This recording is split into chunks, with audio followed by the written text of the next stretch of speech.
Cleveland runs on the field with their flags. And hopefully we'll have the coin toss here in a moment. Here's the toss in the air. He catches it. And it looks like Cleveland's won the toss. I believe they want the ball. Yep. And Bradley will be kicking from the right, which is the north, open end to the south end. It looks like. No, going the other way. Cleveland won the toss.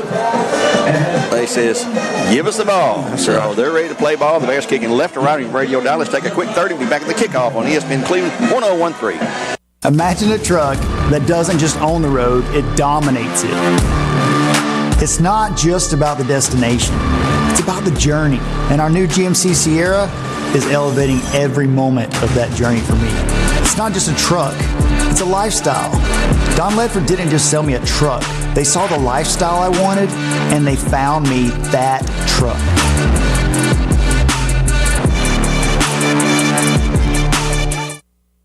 We're back getting ready for the kickoff. Now the officials got one last-minute word at midfield. The players have cleared the field. Bears going to send their kickoff team out. Cleveland will send the receiving team out. We'll get you those players in their position. North Canals, we know, will be kicking off for the Bears. This is a state championship crew, correct? That's what Damon said earlier in the week. Yep. If you heard his interview, here goes Cleveland back to receive. And let's see who's going to go deep here. Well, they call him back to the sidelines, talk one more time. And I believe Emilio Green, one of the receivers, will go out. Go back deep. The official call them, and they'll break huddle now. And let's see where they go. Going back deep for the Raiders. Be number 21. That is High Isabel. Also back deep. It's going to be number, I believe that's number 8. That is Cameron Wilson. That's the two deep guys. The Bears line up. North Canales tees the ball up once the referee hands it to him. And here on ESPN Cleveland 1013, where games are played by Wholesale Supply Group, and on the Bear Network. Glad to have you with us now. BCHS.TV, free through YouTube. Look it up.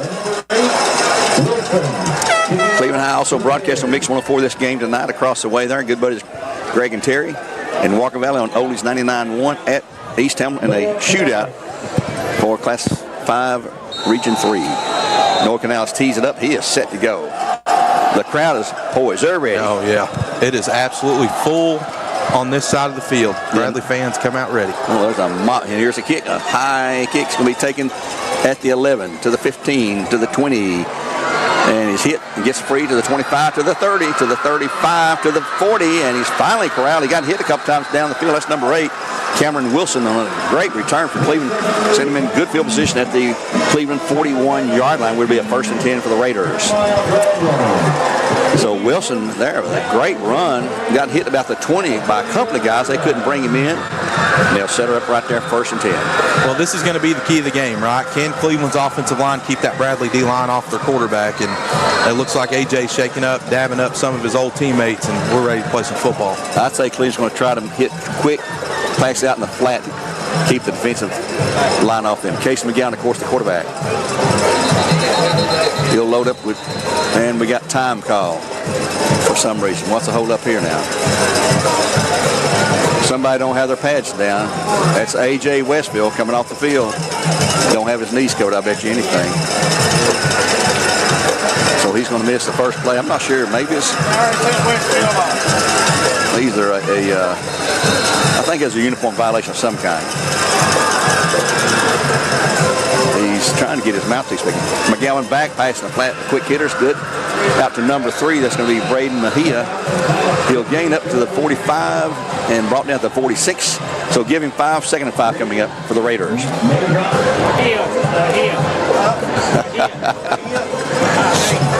Keith Freeman having trouble pronouncing Mejia's name. Braden Mejia. 2nd and 5 for the Raiders. Trips to the right side. McGowan will hand it to his running back, hits the middle, and he's brought down after nothing, basically. And I believe Wiley Suskowitz, one of the first guys in there. Oh, yeah. Along with number 20, which, of course, is Andrew Carroll, who's really come on strong here of late. Gain of 1, 3rd and 4 coming up. Ball at the 47-yard line for the Raiders. Their first possession of the game for either team for a large crowd here at Bradley Central. Pretty much the same set this time. Oh, they tried to get Bradley to jump. Bradley flinched, but didn't cross into the neutral zone. They look to the sideline to change the play up now. Bradley switching the defense around. They're going to come in. They're going to send the house this time, looks like. McGowan back. He will keep himself and roll out, and he's going to be chased, and he's going to he's got the first down, though. He's a quick guy. He gets down across to the 44-yard line in Bear territory. First and 10 for the Raiders. Yeah, it just looks like a little read option there. He kept it. The defensive end, he almost got off the block to make the tackle, but good pursuit there by Jeremiah Brownlow to make that tackle. Gain of 9 on the play. Put the ball down at the Bradley 44-yard line on the first drive of the night. Clock's at 10:33. Stops at the out-of-bounds play. Playing from the near hash mark now. Twins to the right side. Looks like High Isbell in the backfield with him. McGowan back again to pass. Pass out in the flat across middle, complete. And there's a flag. I believe he got a face mask. I believe Suskowitz, well, he's pointing the other way, saying it's on Cleveland. It was thrown before the tackle was made. It's on Cleveland. Well, be holding, I believe. That's another key to the game, right? Gary, penalties. We had missed it. That's it's going to be huge. That's one of those that sort of goes without saying every week. Penalties, turnovers. You've got to stop those. Penalty is on Cleveland. They'll back them up from the line of scrimmage, which is the 44. Repeat first down. Illegal participation. Not sure what that was. So 5-yard mark on first and 15 as they repeat the first down. On the far side is number 4, Emilio Green, the inside man. Braden Mejia, the outside man on the wideouts. And there's the running back. And here is a handoff. Nope. McGowan keeps again. This time he's going to be sacked. A.J. Westfield Wiley. Suskowitz teaming up for a loss of 2 or 3. It's going to be second down and 18 to go, looks like now. And I'm telling you, number 24, Anthony Edens, I was told he's small, but my goodness. Yeah. They say he's 5'1". That may be pushing. He looks a little small out there, but I'm sure he can run it. Great job by A.J. right there, pursuit, getting down the line of scrimmage, staying square. Made that tackle. That was awesome. Food City sack for the Bears, the first of the night. Trips to the right side this time. McGowan back, looking. Little screen underneath, going to be complete. Wow, and Eddings is level by Wiley Suskowitz. The wing eating contest winner. I won't let him live that down. You know what? Well, he's got to eat before wrestling season gets here. He don't have to cut weight. That's awesome. Great tackle there by 22, man. It's hard to sniff out those screens sometimes. He did a great job doing that. Third down and 18 to go for the Mustangs. Back now at their 48. Coming in from the sidelines again. Yeah, this is what you want if you're Bradley's defense. You want to get them in 3rd and long and force them to take chunk plays and give your D-line time to get after it. They'll set up with twins either side this time. McGowan again back to pass. Oh, and a great pressure pass. Tip, intercepted. Let's go. And Wiley Suskowitz comes up with the interception at the Bear 44-yard line. It will take over 1st and 10 for the Bears and Cleveland 4. So, Gary, what forces that?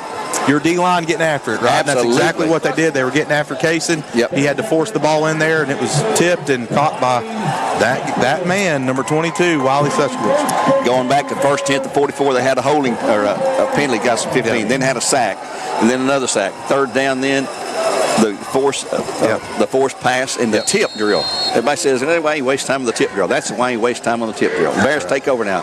Braden Carroll, that quarterback in the shotgun. Trips to the right side for the Bears. Phelps and Bradley jump. That's on the Bears. Yeah, that's going to be on Bradley. A little anxious. Left side of the line jump that time. Those butterflies will get you sometimes, won't they?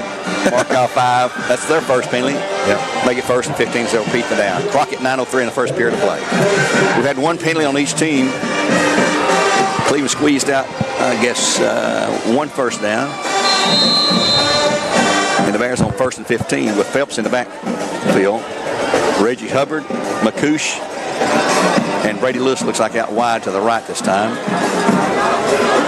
Phelps drops the ball. He's going to pick it up, and he's going to be hit. And he picks it out there. And Hubbard will take the pitch for no gain at all. Another loss. Hubbard must have taken his eyes off the snap. Well, they'll lose back to the 34. It's going to be 2nd down and about 20 or 21 to go now. 20, I guess. 2nd and 20. That's another thing in these rivalry games. Sometimes you try to overdo things and you force yourself to do things that really don't need to be done. You know, he just takes that sack right there. Luckily, he caught it, but emotions got to settle a little bit. Let's see if the Bears go deep this time. Hubbard to the far side. McCoosh to the left, the right side. And time call. What's we got here? Another equipment. My goodness. Oh, man, that will drive a coach crazy. In for the Bears, number 25, Javon DeGrassi, another kid who is just a sophomore, and that Damon is extremely high on. Another fast little guy. Not big. Come on, 5'11", 160. Sideline warning on the Bears. Sideline warning on the Bears. Coach Floyd is not a happy camper down there. Second down and 20 to go. The Bears at their 34 now. This is their first possession after the interception. Single men out either side. You got the tight end under there. Watch Brady Lewis in here now, maybe. Handoff to Phelps in the middle. He'll have just a couple, 3 yards. No, that's going to be DeGrassi up to the 38, let's call it. It's going to be second down and about 17, 16 to go for a first. Yeah, they're just trying to fill things out right now. Hand the ball, see what we can do up front if we can get a good push and continue it. But this is another 3rd and long. This is what Cleveland wants, right? They want to get Bradley in 3rd and long. So here we go on that 3rd and long. Bradley send trips to the left side this time. Carroll back to pass, looking. Little bubble screen across the middle is going to be complete. Oh, he's got all kinds of room. That's McCoos. He's going to have not the first, but he's out to midfield. A good gain of about 12 yards to midfield, where it'll be 4th down now, and about 4 to go. And the Bears will send in the punt team. Try to back Cleveland up to their end zone. Back deep for the Raiders. Receive is Kyrie Scott, number 5. You know, a lot of people say now, I'm sorry, Gary, go ahead. No, go ahead. Yeah, a lot of people say now that why not go for it here at the 50-yard line? But, hey, this is a rivalry game. You want to pin them deep as much as you can. Watch for a fake. Yep. That's what Cleveland's thinking. Brady Lewis back to punt again. He is an excellent punter. Good snap by Maddox Hampton, and not a good punt. Not a good punt. It'll hit, it'll bounce, take a Bradley, bounce and roll out of bounds about the 27. Not a good kick. Only 25 yards, it looks like. First attempt of the Raiders at their, I believe we'll put them right on the 25. Yep, right on the 25-yard line. 6-0 East Hamlin, our first scoreboard tonight for Elders Ace Hardware. Our score here is 0-0 at 7:35 in the first quarter play from Bear Stadium. Big game, East Hamilton and the Mustangs. That'll give the winner a big leg up in that region, which is the 5A classification, Region 3. Cleveland set with trips on the right side. Bears with 3 down linemen. McGowan will take it, hands off to his running back. He is met for a loss, and that's going to be number 9, Zane McIntosh, who will push him back from the 25 to the 21, a 4-yard loss. Well, they're going to move him up now and give him a good spot. Just a loss of 1 yard, 2nd 11 at the 24 now. McIntosh just bear hugged him and just buried him. 2nd 11 for the Raiders now. Apparently every play being signaled in from the sideline for the Raiders, depending on the Bear defensive setup. Bradley with 4 down linemen now. AJ on the left edge over there. McGowan looking, barking the signals. He will hand it, fakes it, pass it, complete. And he got some yardage. It's going to be number 14. That is Kyrese Westfield. Brought down. That was Jeremiah Brownlow. Jeremiah Brownlow. Looks like Andrew Carroll in there as well. 3rd down and about 5 to go for a first ball at the 30-yard line. Look for him to go hard count right here. They almost got Bradley to go the first time, so they might go after it again. And you got to be careful of that kind of stuff. Yep. Had 1 penalty on each team so far. Play again signal in with trips to the right side for the Raiders, going right to left on your radio dial. They'll shift 2 men from the right to left. Bradley's defense will shift with them. Got a single man all alone out there way on the right side. McGowan back, looking, under pressure, throws, it's complete, and he'll have a first down. Again, that's number 14, Kyrese Westfield. At the Raider 39, I believe they'll mark him out in bounds. 1st and 10 for the Raiders at that point. Well, it looks like they're trying to get McGowan moving on his feet a little bit. They know that D-line's going to get after it. They've used him in a couple of runs. He's bootlegging now, trying to make some quick throws. Not too bad by Cleveland so far, even though how painful it makes me to say that. I know the feeling. 1st 10 Raiders at their 39. Their 2nd possession of the night. First one ended in a pick, an interception. Bradley's a master rush now. See if they'll back off. They're going to have to back away. Now Cleveland's going to call timeout. I believe they called time. Someone called time. Not sure what's going on here. Maybe a what? I'm not sure. Maybe okay, Cleveland. No, Cleveland did call time. They will take a timeout. We'll take one for Milligan Vane here and be back in 60 seconds. 6:09 the period, no score. Hey guys, Joey Abdullah, used car manager at Toyota Cleveland, and we're very excited to talk about all of our spring savings. We have over 150 plus used cars on the lot ready to rock and roll, including starting at just $5,000 and up to $3,000 rebates on all of our new 2025 Toyota Tundras. Buy 3, get 1 for $1. That's right, tires, tires, tires. Tires at Toyota Cleveland. Buy 3 tires and get the 4th for $1. That's right, the 4th tire for just $1. All tire purchases come with free tire pressure checks at any time, free rotations every 5,000 miles, and a 2-year road hazard, which covers any damage to the tire and will cover a full replacement. Toyota Cleveland is where you shop for new tires. Toyota Cleveland, off exit 20 off I-75. Jersey College is a nursing school where faculty know how to give you the resources and support you need with encouragement and real connection. Hi, my name is Ebony and I'm a graduate of Jersey College. I felt like Jersey College truly cared about me. This experience was a life changer for me. It's a great feeling. You have to try. Don't doubt yourself. If I can do it, anybody can do it. Classes are enrolling now at our campus in Cleveland. Apply now at jerseycollege.edu. Case McCowan on the carry right there. He'll gain 8 yards. 2nd down and 2 coming up for Cleveland at their 47-yard line. Clock's at 6 minutes and running here in the first quarter play as they'll work from the right hash mark now. Cleveland will flip the field, send trips out to the left side. McGowan said out of the shotgun. He will take it, hand off to his running back. Oh, he is stopped. Oh, my goodness. That is Andrew Carroll. Perfect. That is picture perfect from your linebacker right there. You could not ask him to fill that hole any faster than that. What a great tackle. You talk about dropping your hips, staying low, head up, and driving for 5 is what you call that. Bear hug. Great job, man. That was a great tackle. That's textbook right there. 3rd and 2 for the Raiders. Mustangs trailing 6-0 in the first period of play at East Hamlin in a 5A matchup of huge importance in their region. Cleveland again shifting 2 guys right to left. Bradley will shift with him defensively.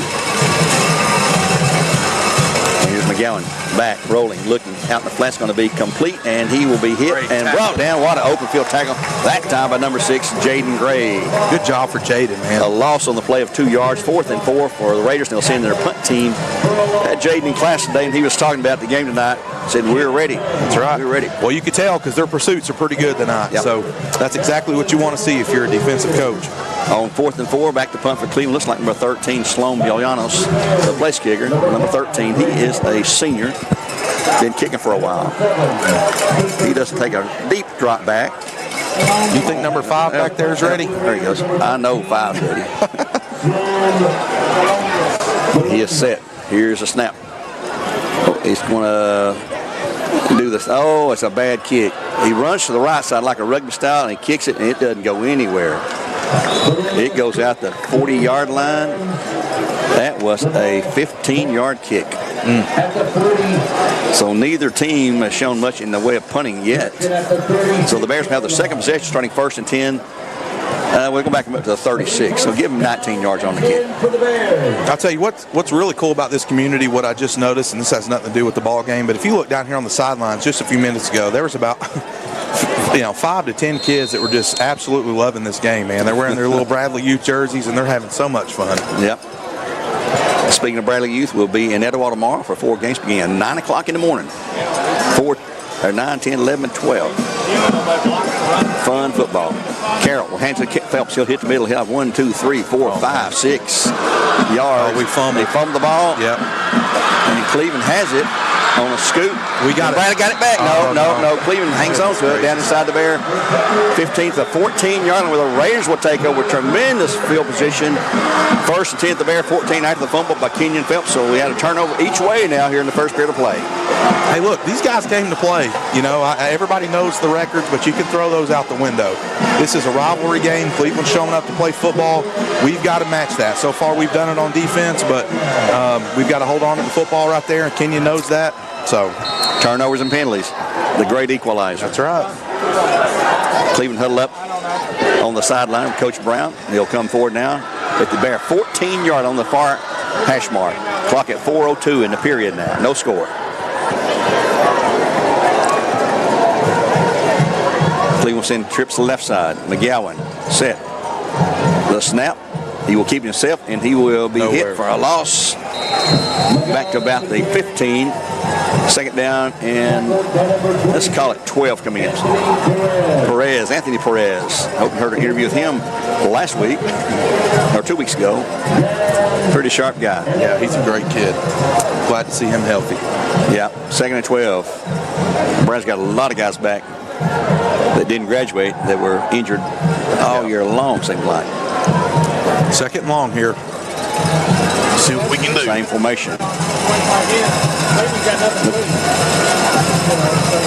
Bradley shifting the defensive line to last second. McGowan back, looking under lots of pressure, and he is going to be hit, and he's going to be throwing it away into the end zone. How he got rid of that, I don't know, but he did, and he was running for his life. Third and 12. Man, that kid can move. I mean, we had guys all over him back there, but he was able to kind of got a flag here.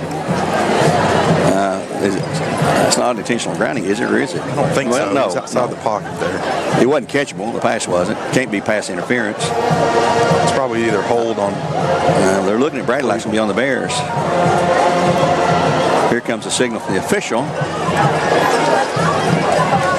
It's on the Bears. No, illegal shift on Cleveland. He marked the wrong way. Offsetting penalties. Yep, they'll repeat third down. Second 11, offsetting penalties for the Bears. The illegal shift on Cleveland, not sure what it was on the Bears. I think it was, I saw Coach Floyd down there kind of signal hands to the face, so illegal hands to the face. Second down, 12. Twins either side now for the Raiders. Double stack on the right side. They're changing plays again. I'm not sure who their OC is, but he's moved up there to change the play for them. Long time to get the call in. Now, I believe they're set.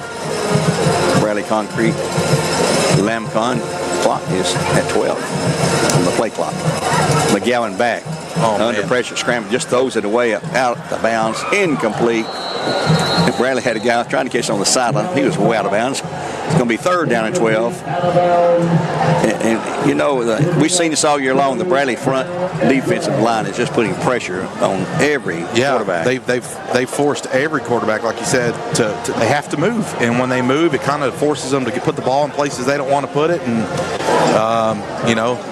we just got to keep pressing and keep doing the same thing. So, but it's third and long. It's where we want them. Watch for them to go hard count, and just be disciplined in our pass rush and our coverage.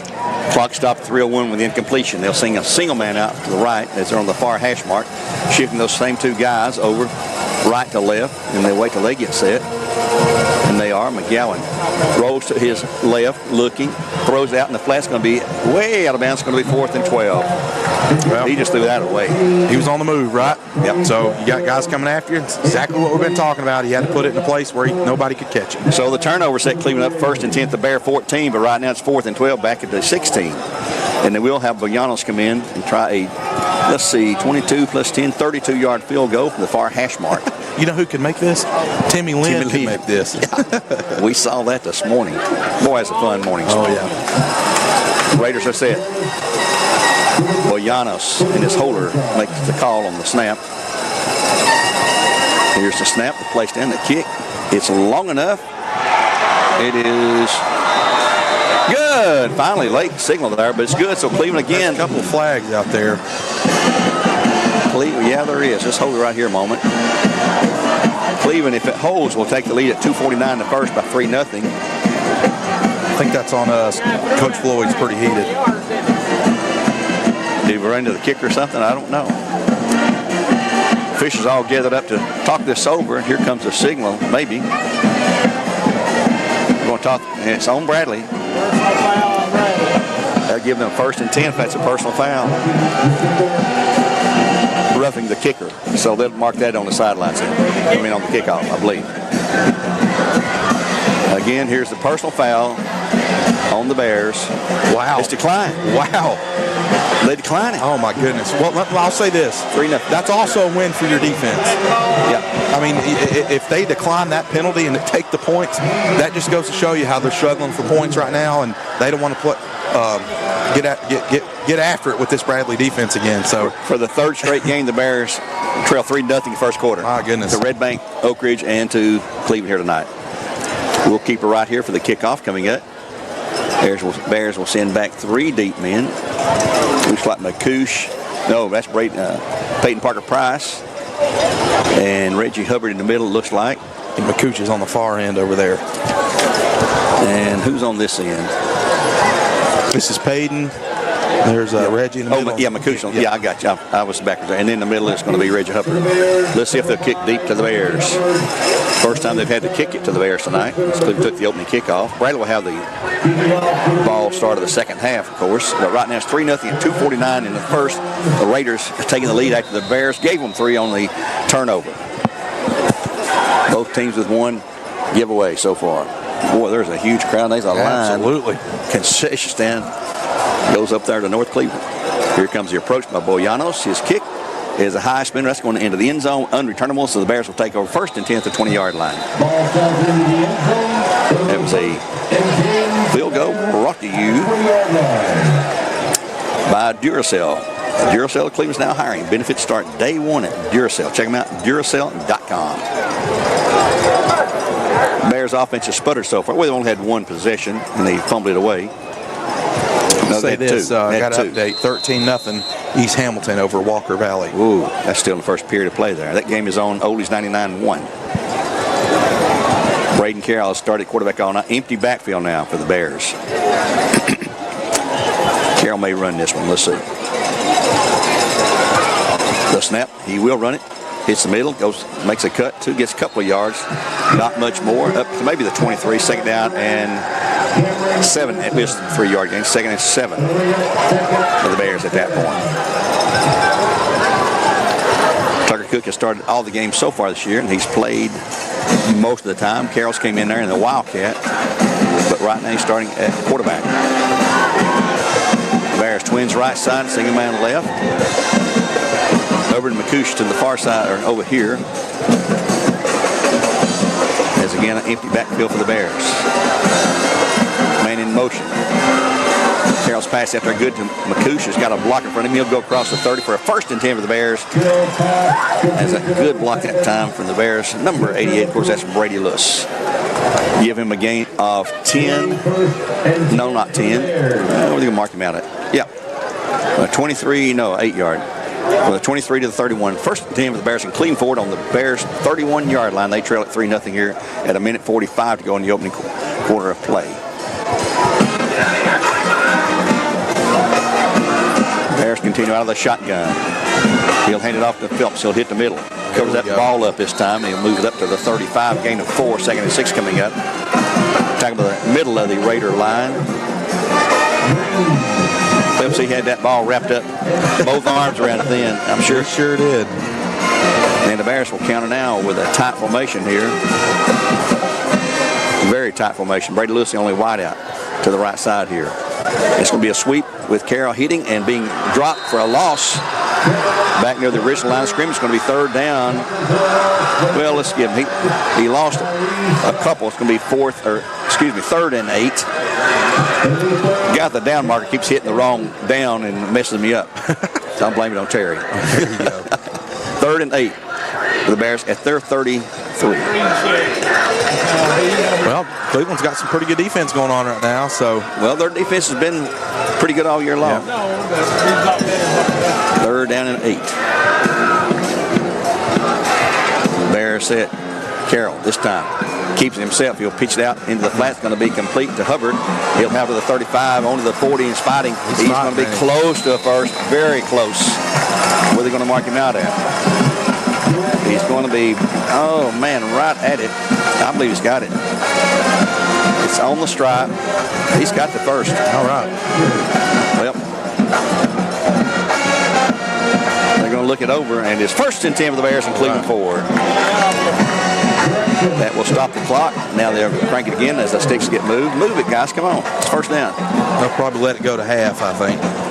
Or, excuse me, into the first. Yeah, it's going to end the period here. And it's 3-2-1-0, and that will end the first quarter play. Your score on your Ellis Ace Hardware scoreboard is Cleveland 3, the Bears nothing. Back in 1 minute with the first team of the Bears at their 41-yard line on ESPN Cleveland 101.3, where games spotted by Wholesale Supply has been the Cleveland Ford first quarter of play. Back in 60 seconds.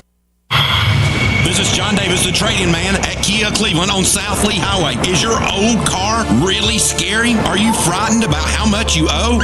Don't be afraid. We'll take any trade. Let your scary old car rust in peace. At Kia Cleveland, we can help you escape from your old car even if you have months left or still owe thousands. Like new, low miles, or rusted or busted, all trade-ins are welcome. You'll be shocked by how much we'll pay for your old car toward the purchase of a new Kia, and we'll buy your car for cash even if you don't buy a car from us. Are you haunted by bad credit? Don't sweat it. Our lenders will say yes to you and yes to your situation. Don't be frightened by how much you owe on your old car. At Kia of Cleveland, we can get you out. Come see me, John Davis, at Kia Cleveland on South Lee Highway in beautiful Cleveland, Tennessee, where trading your car is as easy as 1, 2, 3. Negative trade equity financed in new loan, subject to lender approval. Expires month end. KiaofCleveland.com.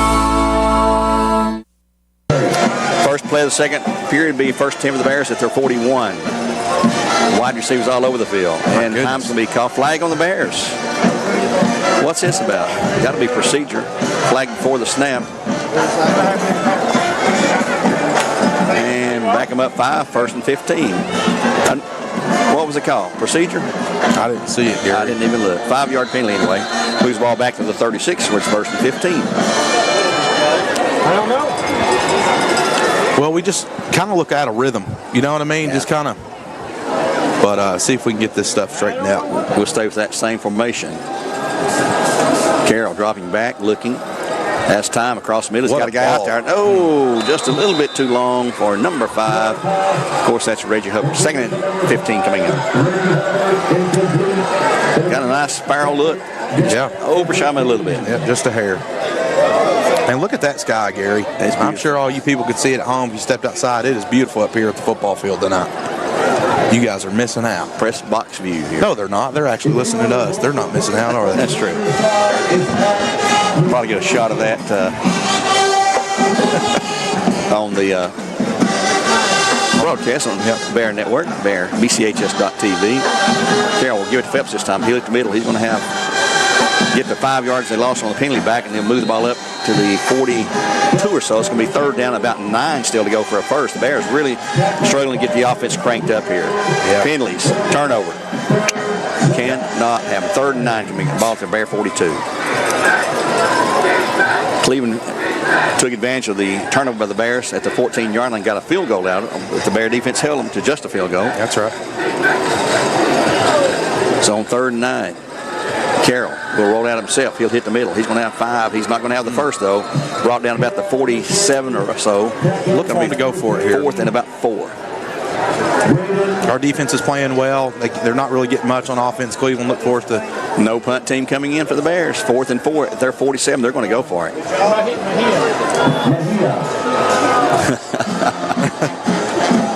Oh, they tried to get Cleveland jumping. They almost did. Now, that may have been what they're going to try to do, and they may punt it after all. I believe they'll punt it. Yep, here goes the punt team. I agree with that. Yeah, I do too.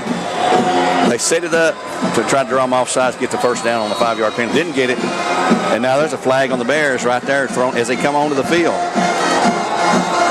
What's this about? Procedure? How's that a procedure call when they're running on the field?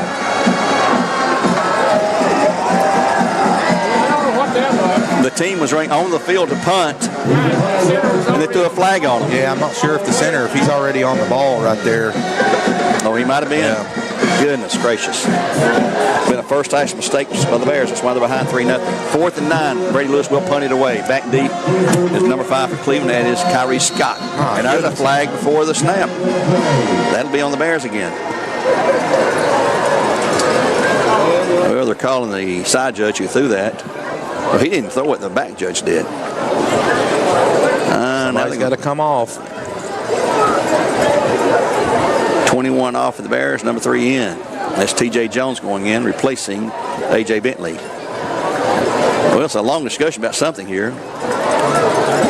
The flag is Illegal substitution? I guess. Well, they're going to mark it off or not? I'm not sure what's going on here. They don't mark it off. What do you do here now? Oh, state championship crew here. What, the Pee Wee League? Yeah. Oh, my goodness. Well, 21 came off, 3 went in. Here's the punt by Lewis. A high boomer. Fair catch, call for. They can't do that. There's a flag. There's a flag on Cleveland. Number 14 picked it up. Kyrie Swissville going to be cute and think try to get a quick sneak in there, but his teammate had called it fair catch. And I don't guess that's a penalty. No, this is the dead ball. Can't advance it. I will say this, and we've talked about this in previous games, but when you have a long snapper like that, it is huge. Yeah. You know, especially in high school where you have those years where it's hard to find a long snapper. Man, Maddox Hampton can sling that football back there, and that's I know he'll be playing college football, D1. I mean, he is awesome. He sure will, but he's only a junior. We got another year. That's right. First and 10, the Raiders now at their 23-yard line. They lead 3-0 at 10:20 in the half. And their defense has been better than our offense, put it that way. McGowan set. He will hand it off. No, he'll keep it himself. That's a hold. And he's going to be tackled for a loss, a sack. They got the flag. Yeah. The official RC Talent called that one. He's going to lose 4 yards. They may decline this one. Well, it's a 10-yard mark off. You know, it's funny, one of these referees down here keeps taking his hat off and rubbing the top of his head. It looks like he's throwing another flag when he takes his hat off, or I don't know. It just looks funny. 10-yard mark off. They will take the flag and back them up 10 from the, I believe from the spot. Well, anytime you put this offense against this defense and first or second, third and long, it's going to be hard for them to overcome that. But we still have to stay disciplined, right? Yep. First and 20 for the Raiders. Now ball back at their 13-yard line. First and 20 after another penalty. Both teams really hit too many penalties here. Trips right side for Cleveland. Nobody left. McGowan keeps it in the middle. Oh, that's dangerous. And he's going to be carried and picked up by somebody. That's Wiley. Wiley thinks he's wrestling tonight. Man, I'm telling you, man. And we try to tell our middle school football players, if you want to be a good football player, you better take up wrestling a little bit. And that's exactly why. That was a perfect takedown. That would have been 2 in wrestling. Yeah. I think. I don't know nothing about wrestling. I'll take your word for it. Good job by Wiley. Going to be second down. Now we got time called again for some reason. What in the world is going on here? If it's a state championship crew, I'd hate to see somebody worse than him. Yeah. Well, and they're going to move the ball back.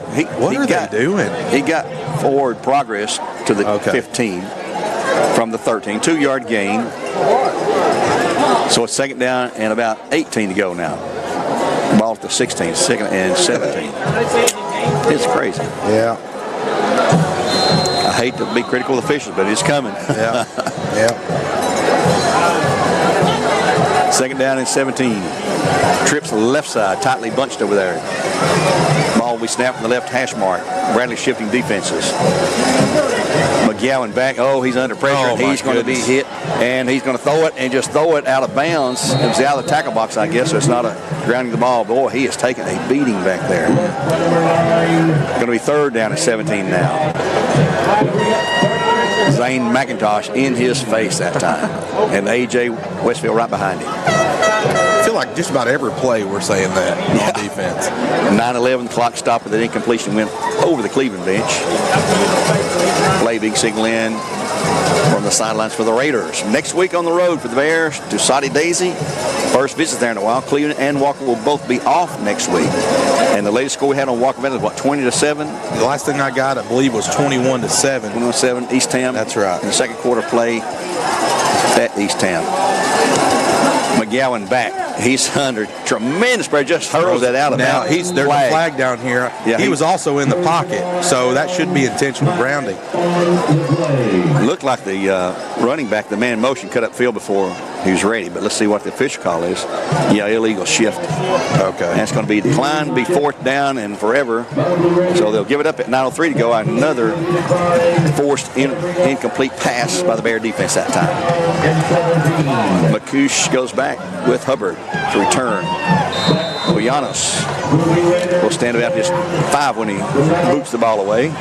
And he's a sidewinder, side kind of kicker, rugby style they call it sometimes. So he may look it over and decide, I'm going to run it one of these days. But I don't think he'll run on 4th and 17 from his 16. Low snap. And he will go to the side. And boy, he nearly had a guy looking at it. Here's a return by McCoosh. He'll take it at the 48, and he'll get free from a guy or two, and then he's going to be hit. And finally spun down back about the 49. So first 10 for the Bears and Cleveland at the Cleveland 49-yard line, their best field position on an opening play of the possession at 8:55. 3-0 Bears. We'll keep it here rather than take a break. Well, we got to muster up some offense right here, so got to have it. Let's just stick with a heavy dose of Kenyon. It's been working for us all game, all season. I know he's been a little injured here in the past couple games, but let's get this guy going and see if we can punch it in the end zone. First 10 for the Bears at the 49. Now in Cleveland territory where they start. Best starting position of the night. Carroll's pass out the flat's going to be complete to Kenyon Phelps, and he will gain 2 or 3, maybe 4 on his own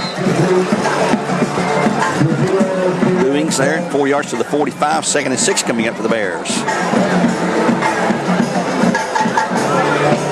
Looks like they're going a little hurry up. That's been successful for them all season. Let's see if it does something for them now. Trips right side. And there's a flag on the Bears. Guys. Another penalty. That formation's not working. Thomas Duas. Can you talk to me for a minute? Yes, sir. What's going on with the Bears there and all the penalties? I don't know, but we're kind of looking like Oak Ridge from last week, because they had so many penalties, but I'm not trying to get us with so many penalties, but, you know, it happens. So. Yeah. 2nd and 11 right now for the Bears. Ball back at midfield now, 2nd and 11. Carroll, this time will go to Phelps. He'll try to go to the left side. He'll have some yards outside, the 45 down to the 40, and on to the 36. First and 10 for the Bears, and Phelps, after a 14-yard gain, down to the Cleveland 36-yard line. Brought down by Braden Mejia. Let's go, boys. Get on the ball. Let's go. Let's punch it down the throats. I'm all fired up, Gary. Pass and flat complete to Hubbard again to the 35 and pushes his way down to about the 30-yard line. He'll pick up about 6. They're going to spin him down at the back him up to the 31 or so, looks like. It's going to be 2nd down. Let's call it the 32. And 5. Bradley, quick hurry up offense. Tight formation this time. Brady Lewis out to the right. And time's going to be called by the Bears, I believe, or Cleveland. I believe Cleveland's going to call time. Timeout will be called by the Raiders. Their 2nd of the first half. We'll take one with them from Milligan Vane. Back in 1 minute at 7:31 to go. 3-0 Cleveland in the first half on ESPN Cleveland 101.3.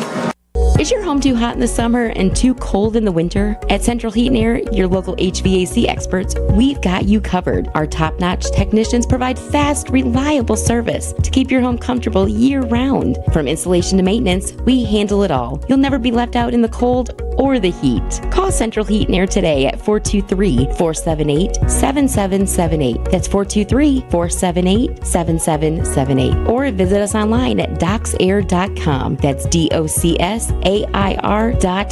Central Heat and Air, your healthy home company. When you need a new roof, it's all about trust. Your home is too big an investment and you can't afford to make a mistake. Cleveland Plywood has the products and expertise you're looking for. Contractors have trusted them for over 50 years, and they carry only proven products from reputable suppliers like IKO. IKO Cambridge is one of the heaviest weight asphalt shingles you can buy, and their limited warranties are among the industry's best. Protect the investment you've made in your home. Go with the pros at Cleveland Plywood, 2700 20th Street Northeast in Cleveland. Call 472-3357. Well, Javen DeGrasse just entered the game, and he will have a first down from the 31 down to the 20. 11-yard pickup for the Bears, who are going fast again. Quickly, set. And the handoff again to DeGrasse. Hits the middle. He's going to have about 5-6 yards down the side to 15. And he will pick up 5 yards. 2nd down and 5 coming up at that point. Javon DeGrasse 20-16 East Ham. East Ham 2016 over Walker Valley. Close game down there on Oldies 99-1. On second down and 6. Second and 4, the gain of 6. On the near hash mark. And no huddle. Here's Carroll himself. He'll carry. There He's down to the 10. He's down, and he slides down about the 6-yard line. It'll be a first and go for the Bears in the red zone. That little turf monster must have got him. Yeah, I believe it did. A lot of times when you have these turf fields like this, all the coaches know this, but if it's not, you don't spread some of them wooden pellets or rubber pellets, it's easy to slip sometimes. A Kia Cleveland drive zone tonight for the Bears. Carroll again running into the middle. He's going to have down to the 5 and Bush pushing. Baby. Touchdown, Bradley Central. Braden Carroll, the final 7 yards, and the Bears take the lead at 6-3 at 6:25 in the first half. That was a great job by our offensive line right there, getting that extra little push to push them over the end zone, and good for them big hogs up front. Yep, love it. He was not going to be denied that time, running behind that strong line there. Canales in to kick the extra point. He'll be held by Tucker Cook. The left-footed Canales, Noah Canales. Bears up 6-3. The snap placed down. The kick is up, and it is good. Timeout on the field at 6:25. 7-3 Bears on top. Back in 30 seconds with Bradley kickoff. Turn your world yellow with Mayfield Dairy this fall. Whether you're wrapping up a workout or craving a tasty afternoon treat, our rich chocolate milk replenishes nutrients and provides high-quality protein to keep you going. Grab some Mayfield milk today and experience real, southern, sunny goodness in every sip. From our iconic yellow jugs to our delicious chocolate milk, everything tastes better with Mayfield. Turn your world yellow because the best moments are made with Mayfield Dairy. Back at Bradley Central, Bears getting ready to kick off, leading 7-3. I'd like to say happy birthday to Maddox Hampton. Today is his birthday. Not sure how old he is. He's a junior. I'd say he's probably 17, maybe 16. Glad to wish him a happy birthday. The latest score we have on our Ellis Ace Hardware scoreboard is East Hamilton 20, Walker Valley 16. The Bears lead now 7-3 here, 6:25 to go in the half. Canales to tee it up and kick it off. Back deep, looks like the same deal. 21 for Cleveland, and that is High Isbell. And on the far side, number 8, and that is Cameron Wilson. Returned that last only kick for the Bears. A really good kick.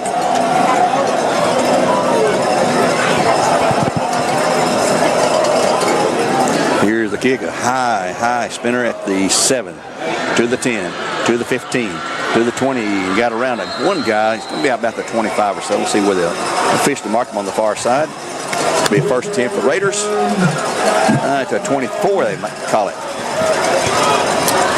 Well, first and 10 Cleveland, trailing now 7-3 to the Bears. It's a Region 2 6A matchup. The Bears coming in tonight 2-1 in the region. Cleveland is 0-3. Yeah, kudos. Cleveland's came to play. Yeah, and you knew they would. Yeah, I mean it happens in every rivalry game. You just throw everything out the window, and it's just who wants it more. 6:20 in the half now. McGowan is thrown almost exclusively tonight. Their running game is non-existent. McGowan, this time with Hank Eddie, he's nowhere. He's going to lose yardage. Oh, my goodness. The little guy got wrapped up by the big guy, A.J. Westfield. A 2-yard loss, 2nd and 12. Whatever college is getting this kid is going to get one heck of a ball player. A.J. I'm telling you. He's committed to Tulane, but he's not signed. So I think the way his season's going, there'll be a lot of other eyeballs looking at him. That's right. Trying to convince him to flip. 2nd and 12. McGowan, a long look to the sidelines. Yeah, Cleveland's trying to get this, shorten the game. Yeah, run the clock, shorten the game. 5:41 to go. Play clock's at 11. Bradley Concrete.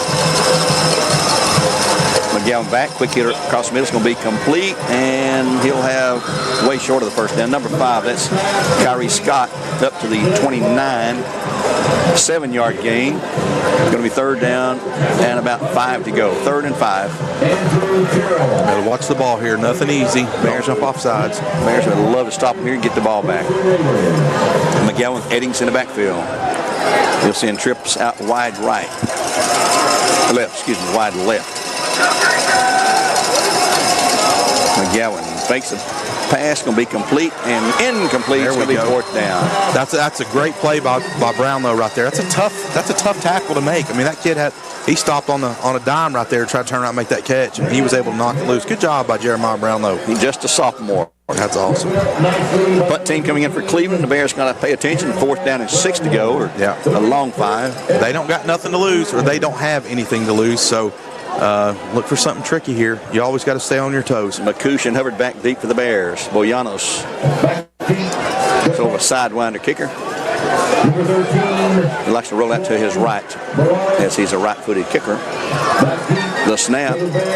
He'll just step forward and shoot this one up and shoot. It's going out. Kicking out of bounds. Again, not a real good kick from the 29.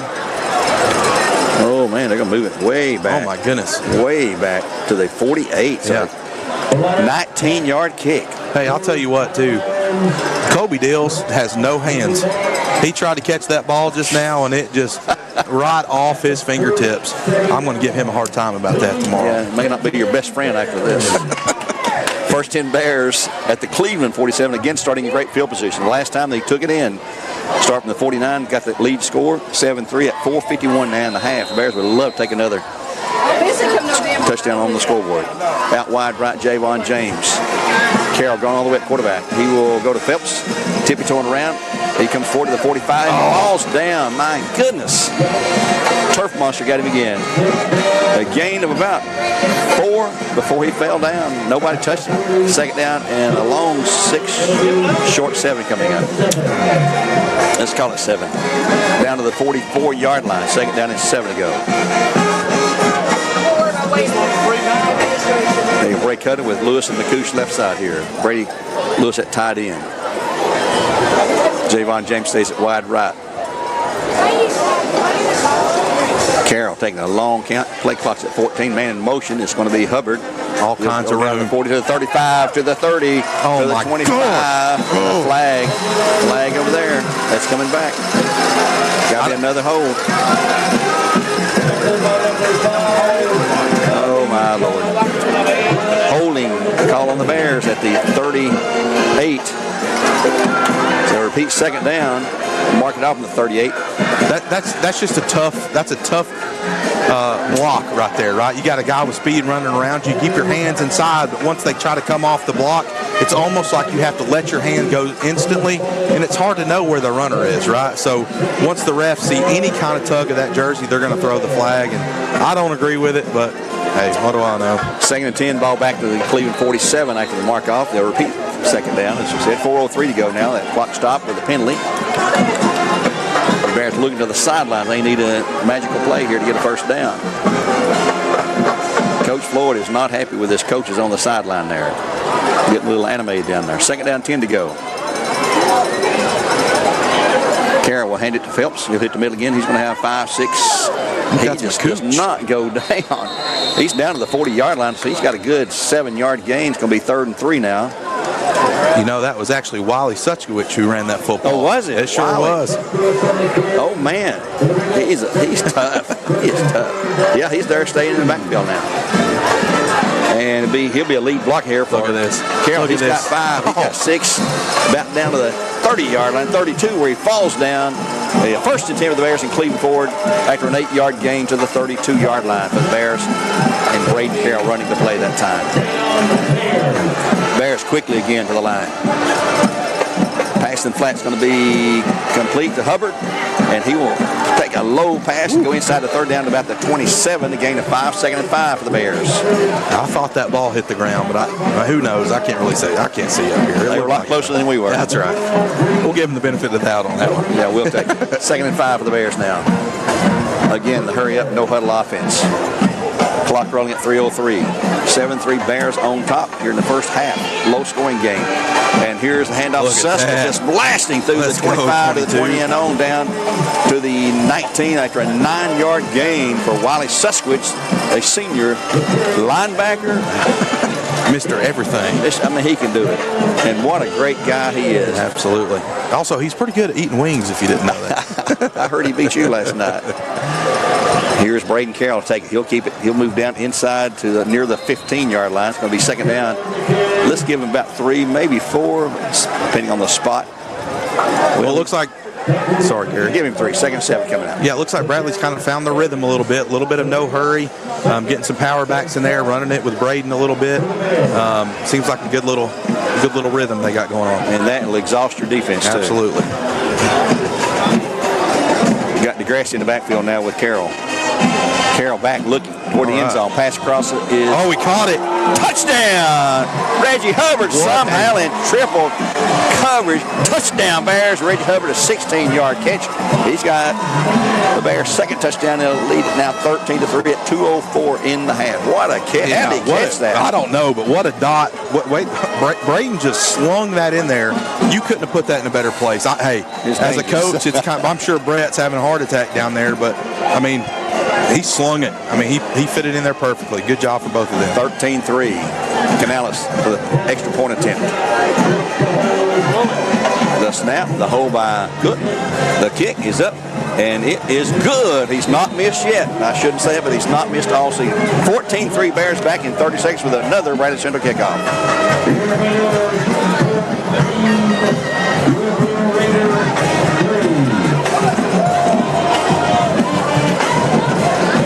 Well, looks like we're going to stay here. You got anything you want to talk about? Well, the momentum has definitely swung in the favor of the Bears. Yeah.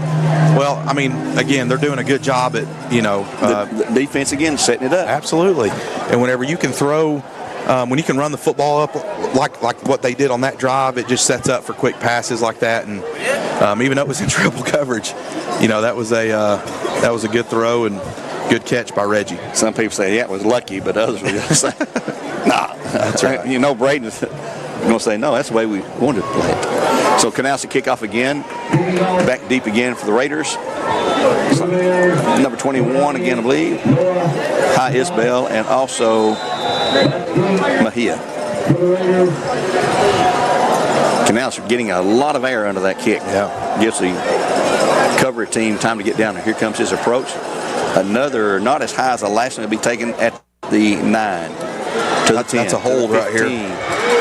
And he'll slide down to the 20-yard line where it'll be a first attempt for Cleveland at that point. They're sliding down. That field must be wet. Yeah, well, really what it is, and it has something a little bit to do with that, but I know sometimes, especially last year, us coaches, we had to go through here, especially Coach Floyd, and just put those wooden pellets down, or whatever they've got in this field. It's not typical rubber pellets. It's like coconut. Right. Yeah, and if you don't spread that evenly throughout the field, it's really hard to keep your footing. It's like playing football on a carpet, like they used to do back in your day. Yeah, and they've got this machine now. They groom it with, they call it the grooming machine. Every so often they'll groom it. It's like a big lawnmower. It looks like one. It's just got a thing to smooth it out. First 10 to Cleveland, third 20. They trail 14-3. A minute 59 in the half now.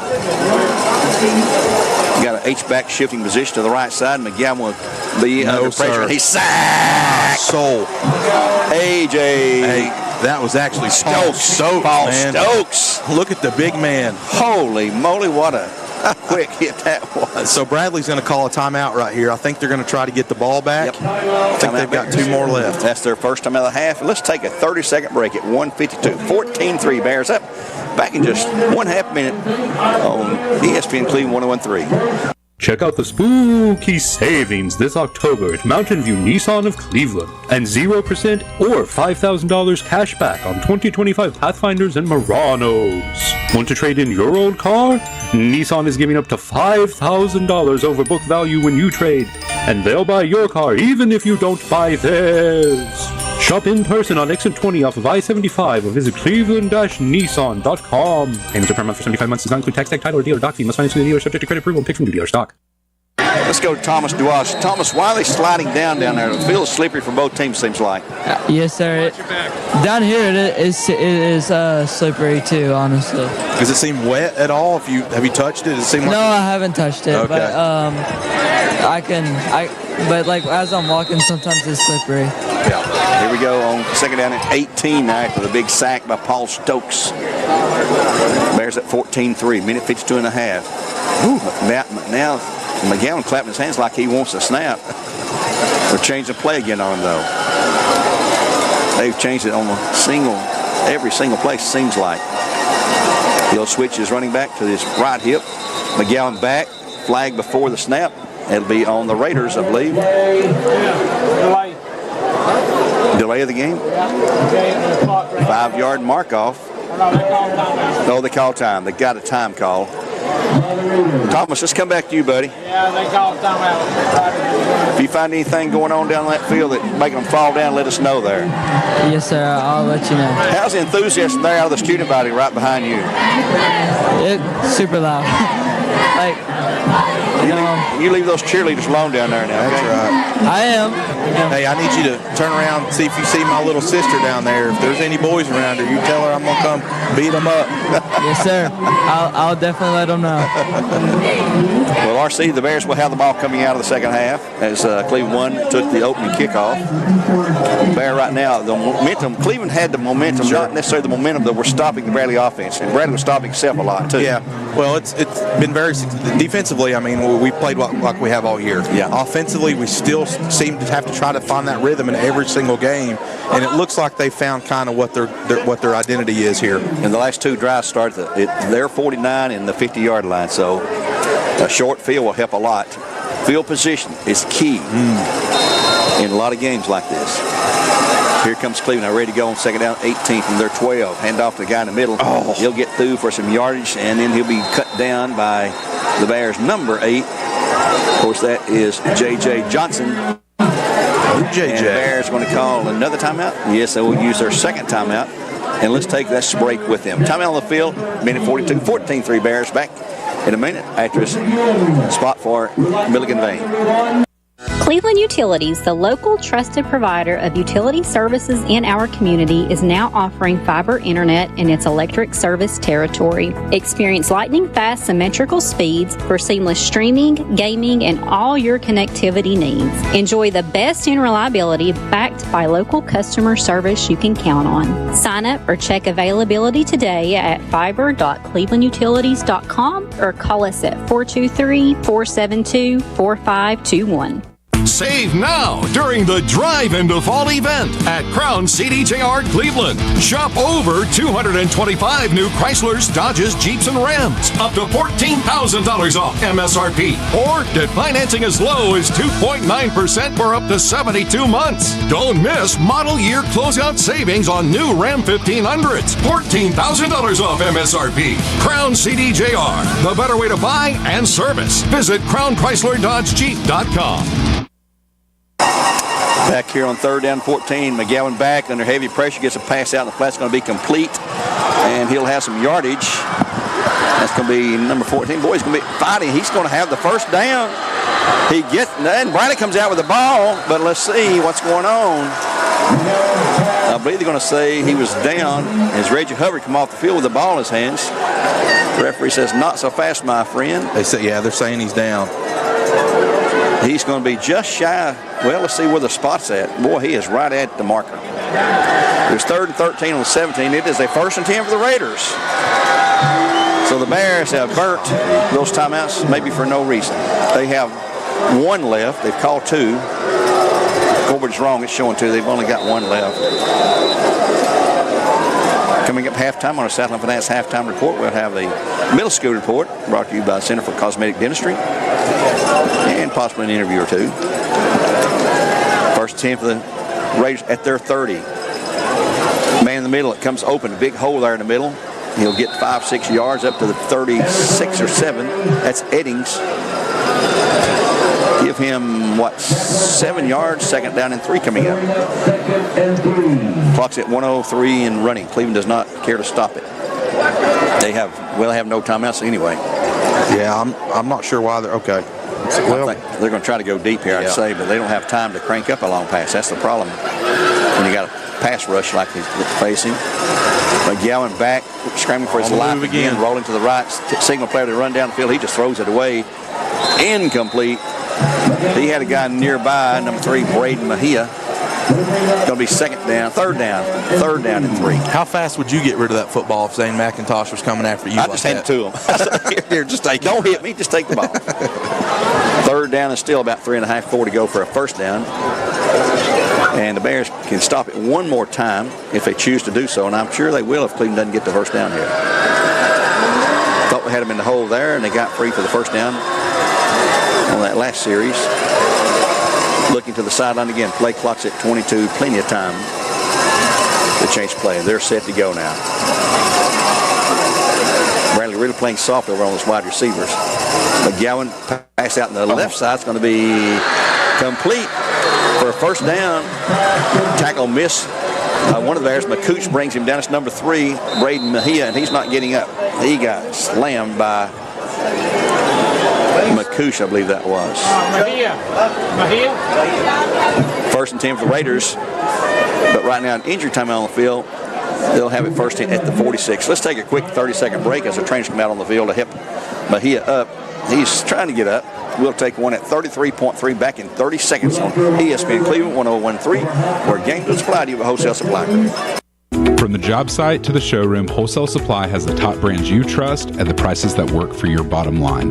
With over 30 locations across the Southeast and over 75 years of service, no one supports contractors and communities like we do. Wholesale Supply, built to supply, trusted to deliver. Men, when it comes to your health, don't cut corners. At Tennessee Valley Urology Center, they do men's health the right way. They believe in evidence-based treatments, honest conversations, and care that's tailored to you, not cookie-cutter solution. Call or visit tnvalleyurology.com to book your appointment today. Back here on 1st and 10 for the Raiders at their 46. The clock is running out 28 seconds to go. Why did they start the clock? It was a timeout call. Oh, he's injured. Yeah. My bad. Back goes McGowan. Under pressure again. He's going to run it, and he's going to step out of bounds about midfield with 16.5 to go. I'll tell you what. Flag on the play. Holding on the Raiders. Oh, good. Yeah. All right. I'll tell you how extremely hard it is if you're in pursuit of a quarterback not to just knock his socks off, but good patience there by Perez doing the right thing and just letting him get out of bounds. Yep, he pulled up. So instead of a gain to the 50, it'll be a 10-yard mark-off from the 46 back to the 36, and we'll repeat the first down with 16.5 to go. I believe both teams like to get off the field right now. Yeah, I'd say Cleveland's probably just going to run the football and go up to half. Bears up 14-3. Hadn't given a score in a while. Apologize for that, but it's 14-3 Bears. Cleveland got the opening score on a field goal by Boyanis. And McGowan back again to pass. Pass in the flat's going to be complete on the left side. That's a block in the back. And there is, at 7.9, running out of bounds, number 4, I believe, Emilio Green. There's another flag. Flag again on the play. Yeah, it's holding or blocking the back one over there. Goodness. Holding on the Raiders again. I think I'm doing the wrong job. I need to put on the straps, I think. Wear them next week. We'll sneak you down there. Oh, goodness. I'll just have the headset on, talk to you on the field like Thomas DeWass. So mark off 10 yards back to the 27. Golly bum. 1st and 30. 1st and 26, the scoreboard says. We'll go with that. They've got to get all the way to Bradley 44 from their 27 for a first down. I would just run the football and get out of here, man. I don't know why they keep trying to pass it with 7.9 to go. I guess take a chance, you know. Yeah. What do you got to lose? And this time they will, McGowan will keep it. He will take the punishment for that as he will lose yardage back to the 20, but that will end the first half of play. And your Ellis Ace Hardware scoreboard shows the Bears up 14-3 here from Bear Stadium on ESPN Cleveland 1013. We'll come back with a Salad Finance halftime show, look at our Ellis Ace Hardware scoreboard and some stats, and get a middle school report and an interview. We return here on ESPN Cleveland 1013, and we'll be back in 2 minutes. Imagine a truck that doesn't just own the road, it dominates it. It's not just about the destination, it's about the journey. And our new GMC Sierra is elevating every moment of that journey for me. It's not just a truck, it's a lifestyle. Don Ledford didn't just sell me a truck. They saw the lifestyle I wanted, and they found me that truck.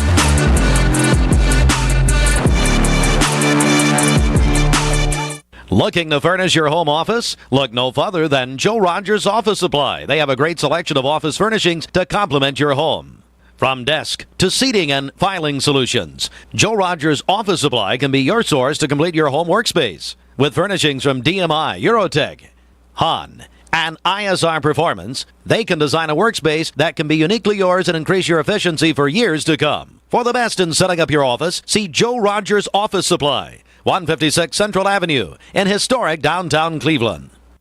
Southern Heritage Bank has been serving Cleveland for 25 years and celebrates our past, present, and future. Have you visited our newest location at the Pi Center? The Pi Center, Partners in Industry and Education Innovation, is an impressive educational facility preparing students for the future, and we are happy to be part of it. But not only are we serving students, this Southern Heritage Bank location is here for our entire community. Stop by 2285 Parker Street Northeast to visit our full-service branch. Southern Heritage Bank, a division of First Citizens National Bank. Member FDIC. Is your home leaking money through drafty walls and ceilings? For just $300, Independent Insulation Services will perform a complete air leakage test, identifying where energy and comfort is slipping away. We'll evaluate your home's performance and design a solution that fits your budget. A healthier, more energy-efficient home starts with the right test. Call today and schedule your home air leakage evaluation. 423-716-3762. Independent Insulation Services, your spray foam experts. It's time for the Bradley Bears Halftime Report, brought to you by Southland Finance. Visit them on the web at southlandfinance.net. Back here at Bradley Center, you listen to ESPN Cleveland 101.3. Maybe you're watching on the Bear Network, BCHS.TV, through YouTube, where it's free. You might be watching on NFHS Network, where it's a subscription service. Or you might be watching Mix TV or listening on Mix 104.1, whatever. We are everywhere that you can come from, every angle. Bradley Cleveland, a big game, exciting game. The Bears lead at 14-3 at the halftime break. And right now, the Bradley Center Bears, again, with another state championship in basketball, being introduced on the field. They received their rings this week. Coach Jason Rude with his fourth state championship in the last 6 years, and the 9th overall for the Bears, and a tremendously strong program, the winningest team in high school basketball history in Tennessee, boys or girls. So congratulations to the Bears. We look for a four-peat now, and that's asking a lot after all the girls we lost, but hey, Coach Reuter, he can do that. That's right. Your halftime score again, the Bears set 14-3 on senior night. We had 16 Bears seniors honored pre-game along with the band, the cheerleaders, their ROTC, and so forth. And us poor old seniors up here, we need to be introduced, but that's okay. A huge crowd on the Bradley side. Absolutely. It is a massive humanity. Awesome. Being joined now by, and we'll have a middle school report coming up here shortly too, and our scoreboard, but being joined now by head coach of Lake Forest, Josh Gregory, in his first full year as head coach. Been there for a while, and the people who don't know you, you told me, what's your background? Where did you come from? You're not a Cleveland boy. No, I'm from Delaware originally. I moved down here to go to Lee several years ago, and got into coaching and loved the sport of football. It's one of those things I'm just passionate about football, and passionate about young men, and just watching them grow up and getting to build. It's amazing to watch our guys that are played for me out here just doing amazing work, like Andrew Carroll, Zane McIntosh, Jeremiah Brownlow. Makes you feel good, doesn't it? They're amazing football players, and they're amazing young men that just come out here and put the work in, and it pays off on Friday nights continually. So you told me earlier in the year down at Lake Forest, how many members of your family attended Lee? I was the 9th member of my family. My goodness. And since I've been there was 4 more, so that's puts it up to 13. So they're going to name a building after you. I guess the new engineering building. Oh, goodness. We just paid our tuition. We didn't donate money over there. They started that new they got a new engineering program they're putting in. And they're doing great stuff over there. Phil Cook taking over. I think it'll be absolutely amazing. I knew Phil he was there before, and so I think that Phil will do a good job over there too. Coach, it wasn't the season that we wanted, right? I think now we've talked about this as a staff, how we're measuring success of a season. So you talk about all the time for our players, you've got to play above the line, but you also have to live as young men above the line. Talk about the growth of our players this year and kind of what you're excited about next year. To me, when I look at our players this year, to be honest with you, our record was not what we wanted, but we grew so much throughout the year. Our young men grew. We had guys that fought no matter whatever the record was, whatever the score was. We continued to fight and continued to get better on the field, and that just bleeds into their life off the field to me. I learned so much life lessons through football that allowed me to do things I do today as a man that I think that young men learn through the game of football, and it takes them off the field to, hey, you know what, I lost a game, but how do I respond? And how do I do this? And how do I do that? And I think that we have a great staff down there that allows to mentor young men, not just on the field, but continuing to be with them off the field. And so it's huge for me to continue to pour into these kids' lives, and just being out here and watching them walk around and just being with them, and the guys that we we have going and doing better. And then we watched that JV group that lost one game all year long, and to get them to build to become the varsity group. We ended the season, we got JV guy running back at the JV position, and he's coming in and getting massive yards as a JV guy playing up on a varsity team and just doing amazing work. And it's great to watch those kids come up and do a lot of good work too. Well, we haven't.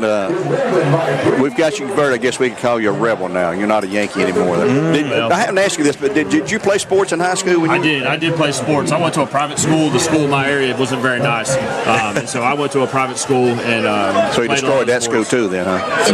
You destroyed that school too. Hell yeah, but like that school wasn't the public school in my area only graduated about 50% of its kids, and so I was blessed enough to go to a private school that allowed me the opportunity to get good academics and good grades, and so that really helped. How long have you been in Cleveland now? I've been down here since 06. Since 06. So almost 20 years. You are a rebel. So I've been down here almost 20 years, and I love it down here. I even brought my parents moved down here to join us. Sweet. We had kids, we had grandkids. They had a reason to move down here. So what do you do seasons over? What do you do? In the interim, you start with what do you do? So right now we're starting to prepare some for end of season things. We're still wrapping up things, and then also what do we need to change for next year? What needs to be fixed? What needs to be done workout wise? How do we get these kids stronger? And how do we continue building success on and off the field? To me, is a big deal. Because we can continue to build success, but we got to do it both ways. We got to do it on and off the field. Yeah, Coach. I just wanted to, I've been with you this entire season, and I just want to tell you how good of a job that you've done, and it's a lot. People don't realize. You think of being a head coach at a middle school, maybe it's not, but it is day in and day out work. You're there at, I've seen you there at 5 o'clock in the morning. You're not leaving until 9:30. So I just want to tell you, as a friend and as a guy on your staff, you have done a phenomenal job. The culture is headed in the right direction. You have laid the foundation. All our kids know what it takes to be above the line, and you're the perfect leader for our football program. I appreciate it. It's something to me, like I'm never going to let anybody outwork me. Yeah. That's big to me. I will always outwork anybody, and then to me, like if I'm not going to put the work in, why should I expect anybody else to? And so if it takes hard work and it takes time, it takes hours, it takes whatever it takes, and at the end of the day, that's what it is. It just takes what it takes to put in the work. And well, with a middle school program, you don't get the opportunities kind of like in high school where you got, especially now you have all the turf and everything's kind of set up for you. It's old-fashioned hand painting and doing all the fun things, and it takes a lot of work, and you've done a great job. I appreciate that. And it does. It's different because like up here they get to have fourth period as football and do different things, and we're after school. Our practice gets over at 6:30, and so by the time we're getting home at 7:30, and you're sacrificing your time. Your kids are playing ball at 6 and all those things that you miss out on all that. My kids are playing Bradley Youth, and so sometimes we get out of practice and we get up here and watch into their practices, and it's a lot of fun to get to watch them play on Saturdays, and so it's an exciting thing to we do a lot of football in my house. Sure, absolutely. Speaking of the youth football, we'll see you and RC and myself be at Etowah tomorrow up there on 8th Street watching the Bradley Youth League play. 4 games starting at 9 o'clock in the morning with the Super Crickets, the Crickets, and the Hoppers and Cutters, or Cutters and Hoppers. I forget which one's first there, but that's a lot of fun. Those kids, they're learning, it's not easy to be successful without a lot of work.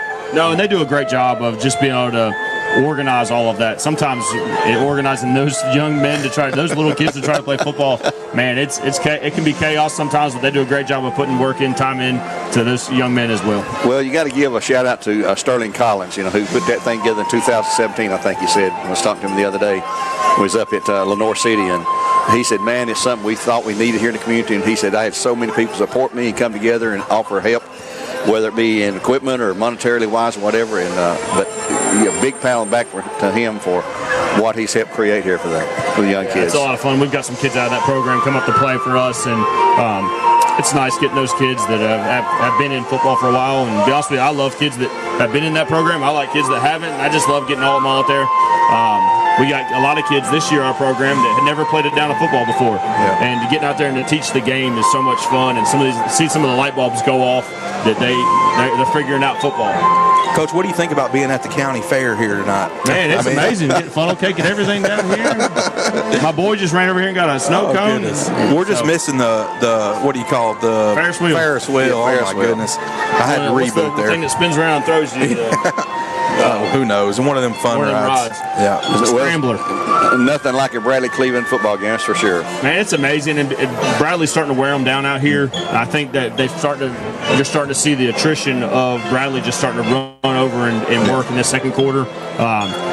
They took a little bit slow start, I think, but the war of attrition is happening right now, and Bradley's starting to just kind of do them in. We talked about rivalries and how basically you can throw records out the window. For sure, right? 100%. And it's unpredictable when you play in these type of games. And you've actually been on Cleveland staff at one point, I believe. I was, unfortunately. So don't hold that against me. But you know that it does. It's you can throw everything out the window, and it's who wants it more, and you're seeing that tonight. Rival games, you're right. Records don't matter when you get to a rivalry game, and so many times you get a rivalry game that all the energy and all the hype and who can play through it, not just play to it, but play through it. That's it. And so I think that second quarter started to see Bradley playing through the hype and not just to it. And so I think it's just going to take time and continue to work, and Bradley's going to the second half should be a lot more of what the second quarter ended with. Well, Josh, we appreciate you as always taking time to be with us, and wish the best luck next season. And we'll be there helping you every way we can. Sounds good. I appreciate it, guys. Thank you very much. That's Mr. Josh Greger, the head coach of the Lake Forest Middle School Bruins. Appreciate him taking time to be with us here tonight. Again, your score at halftime, 14-3, the Bears on top of the Raiders. In our Southland Finance halftime show, the Bradley Band is below us performing. Let's take a 2-minute timeout. We'll come back with a look at the scoreboard and the middle school report when we return here on ESPN Cleveland 101.3, where games are supplied to you as always by Wholesale Supply Group. Back in 2. Cleveland Tire Center, locally owned and operated for over 45 years.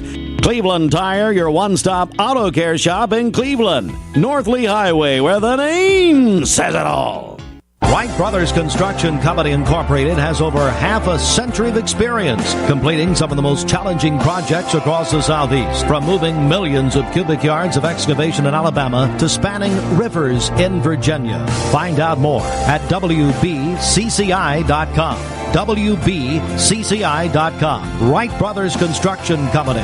The Billy Haney Meat Company has been serving this community for 56 years, locally owned and operated and open to the public. Feel free to call or just walk in to get all of your bulk food needs with no membership required. Keep your chest freezer stocked with frozen and fresh hamburger patties and frozen chicken of all types. The Billy Haney Meat Company literally has it all. Those square pizzas we all loved in school, they have those too. And they keep a large supply of your favorite candy and chips. Call the Billy Haney Meat Company at 336-2468 or visit them at 2154 Old Charleston Road. It's our annual September sell down at Honda Cleveland, and it starts with finance rates as low as 0.99% for 60 months on Ridgeline pickups, and lease payments as low as $269 on Accord. Thinking about fall adventures? Honda Cleveland has the Honda to take you there. Paddle boards and kayaks look just right on our 26 Honda HR-V compact SUV, and at $279 a month, you can probably spring for some more camping gear. And speaking of camping, load up the dogs, the kids, and their buddies and take the road less traveled in our 2026 Honda CR-V Hybrid for $379 a month. HR-V 39-month lease with $34.99 down. CR-V 36-month lease with $36.99 down. No security deposit plus tax, tag, title, and fees with approved credit. Offer ends 9/30/25. Or if you need service, parts, or tires, Honda Cleveland lets you pay over time with up to 3 months interest-free. Come on in. Honda Cleveland, your car, your way, every day. I-75 exit 20, 1 mile east. Hope to see you soon. Thank you. I'd like to thank Josh Greger here on our Southland Finance halftime show for joining us there. Head coach at Lake Forest, and just a great guy, the kind of guy you'd like to have your kids playing for. And McCallie and Baylor are 7-0. The only score we had was in the first period. McCallie up 7-0, and that game is at McCallie, I believe. It's not at Findlay like a lot of folks thought it would be, but it is on the home field. They're showing Baylor here, but I'm not sure about that. Some other scores of interest on Ellis Ace Hardware scoreboard here. 14-3, the Bears leading Cleveland at the halftime break. And the Cleveland Band is not performing tonight. They came, but they're over in the stands. Dobbins-Bena and Jefferson County, that's a big, big game in Region 1. 14-14, that's at halftime there. Also, Science Hill 35-0 over Morristown. East Science Hill apparently is a team to beat up there, we think, out of that region. We have closer to home, Cleveland here, and Bradley 14-3, the Bears. Hardin Valley and Farragut. Farragut trying to win their second game in a row, 21-7 over Hardin Valley. That's at Farragut. 21-7 Farragut over Hardin Valley in our region. McMinn Central down to Kingston 13-10. That's at halftime at Kingston. Oak Ridge all over Bearden 34-0 at halftime. Bearden still winless. Oak Ridge unbeaten 6-0. We saw them here last week. We have Pigeon Forge has got a strong program. They're down to Polk tonight, though, and Pigeon Forge is having a tough year. Polk up 22-6 at Polk County tonight. So congratulations to the Wildcats. Maybe they can get that next win there. East Hamlin now has scored again. They lead Walker Valley 27-16. Okay. That is now at halftime. 27-16 East Hamlin over Walker Valley. That game on Oldies 99-1 if you want to switch over there. If you switch right back to our game here. Yeah, you got to switch back. Ray County, a big region game matchup with Lenore City. They are all over 33-0. That's at halftime. Ray County. It's Ray County, Walker Valley, and East Hamlin. That's the three teams to beat in that region that Walker's in. Signal Mountain leads Red Bank 8-7. That's in the second period of play. Ooltewah, our opponent next week, Saudi Daisy, but Ooltewah leads him 10-7 at halftime. Surprising to me, Ooltewah with one win. That's our buddy Matt Moody. Oh, yeah. And wish him the best down there. Absolutely. Great guy. So the Owls lead the Trojans 10-7. We will be at Ooltewah. I'm sorry, we'll be at Saudi Daisy next week. 7 o'clock kickoff there in that game. Maryville leads Cookeville 7-0 in the first quarter at Cookeville. Maryville 5-1, ranked number 5, I think, or 6 in the state this week. Baylor McCallie's up 7-0 in that game. The big game, the national game of the week in high school. National, folks. Max Preps and the other big network had that. It's a national game of the week. Two top 25 teams in the nation going head-to-head right here in Chattanooga. So that's what's going on for the most interesting games you have. And I'm just looking at some private school scores. Boyd Buchanan, Grace Christian, Knoxville 7-7 and 2:05 to go in the half. That's surprising. Boyd Buchanan unbeaten, number 1 in Division II Single A. And we'll leave it at that for now. It's on Ehlers Ace Hardware scoreboard. And let's go to our middle school report, brought to you by the Center for Cosmetic Dentistry and Dr. Beard and Dr. Terrell up there. And also Andy Jenkins. Right? Yeah. We can't. Andy's the main guy. If he don't send this report, we don't have it. Oh, I know it. Yeah, varsity volleyball finished 3rd in the district tournament. Congratulations to those girls. They've done an awesome job this year. Region tournament starts tomorrow at Cleveland, and we play at 10 versus Gatlinburg-Pittman. So that's going to be fun. I know I have a little niece that's involved in that, and she's excited about that. And tennis, our boys finished 3rd this year, and we talked about our football team. Our season ended last Thursday, and again, it wasn't the season we wanted, but it was successful in our coaches' eyes. We measure things other than just wins, right? Yep. And a lot of times people don't see that. They just think it's all about winning, and it's not. Like, are you building, young man? Are you creating something that is sustainable and long term? And I'm glad that we were able to do that this year. Just one of those fun things in life that we all enjoy. Living our life maybe through our children and grandkids and great-grandkids in some cases, like with mine. But here at Bradley, it's up 14-3 at halftime over the Raiders. The Bears have come back down out of the resting room to the field. I don't see Cleveland still over there up on the lacrosse field, and it looks like they're beginning to head this way now.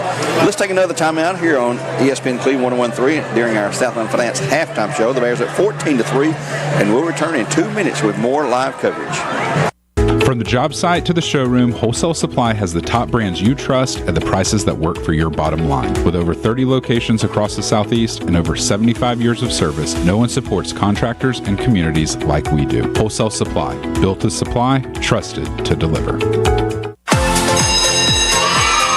Sharpen those pencils, pack those snacks, and don't forget that back-to-school smile. Whoa, did you get braces? Yep, I went to Pediatric Dentistry and Orthodontics at Chattanooga. They let me pick these colors. It was so easy.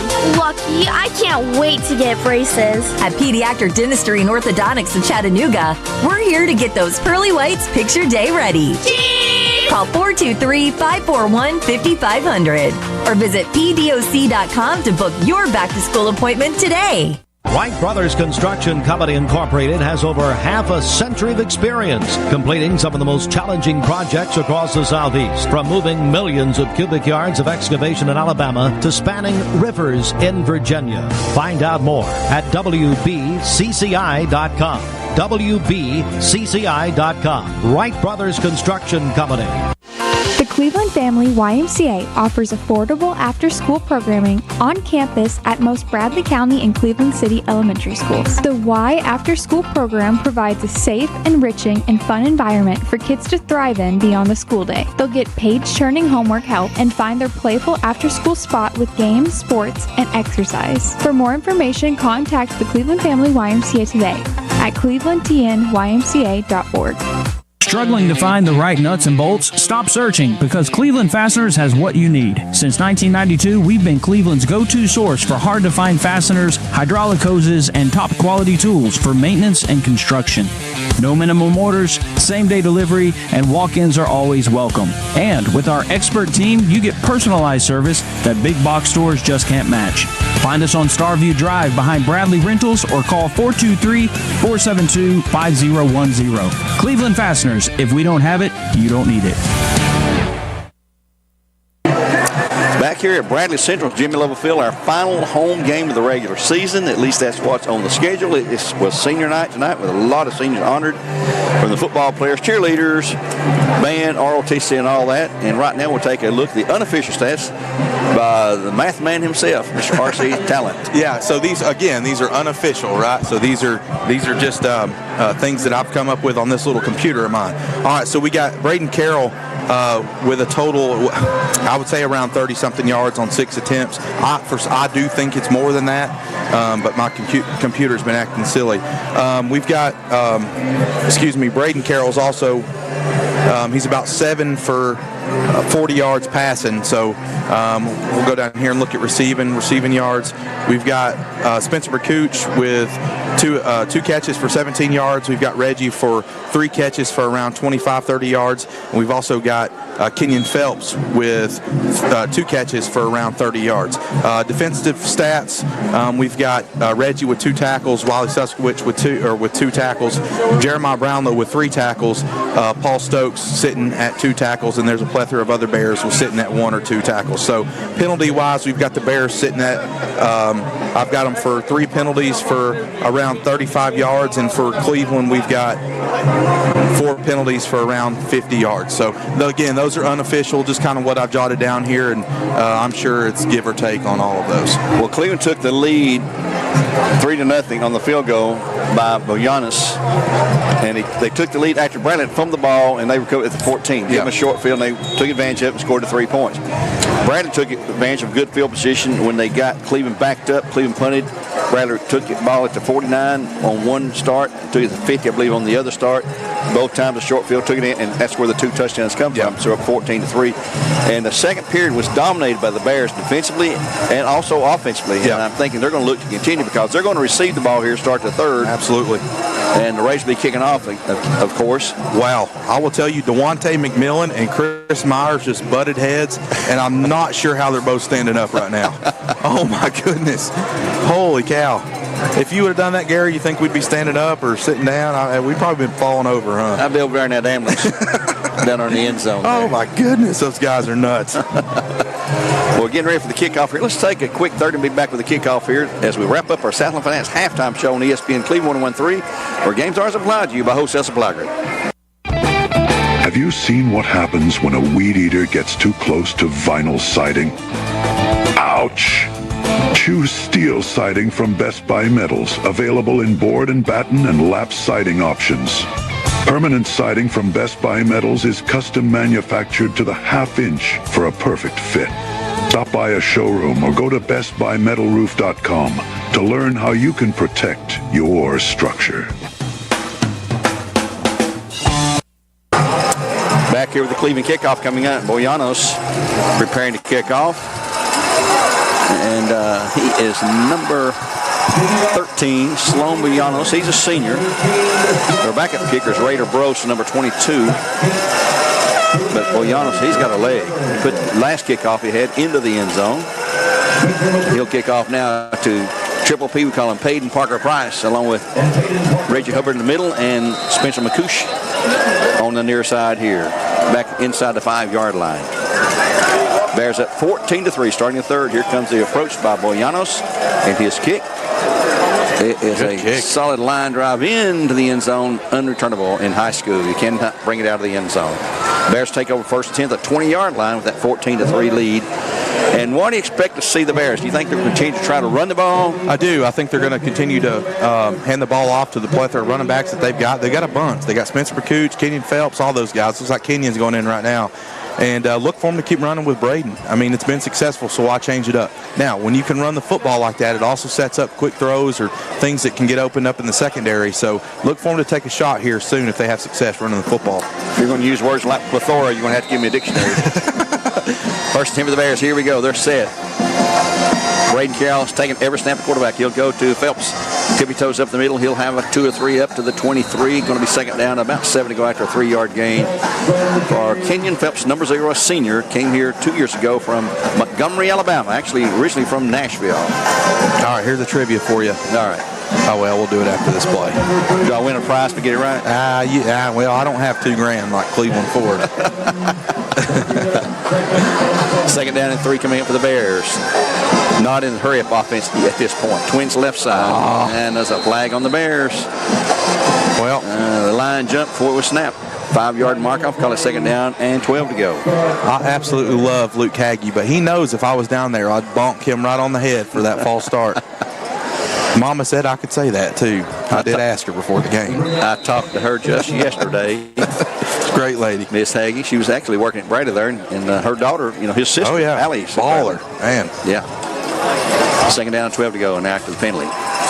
Back goes Carroll looking. Across the middle, he's floating it out there. It's going to be over. Oh, what a catch. He dropped it. Oh, my goodness. That would have been one for the ages. I thought he had it. He did until he come down and hit the ground. Oh, my goodness. What effort there by Reggie, man. I started to say he's overthrown, and, man, he pulled it in. Jeez Louise. Looked like Boo Carter out there on some of the catches he made when he was here. Third down and 12 to go. By the way, UT is off tomorrow.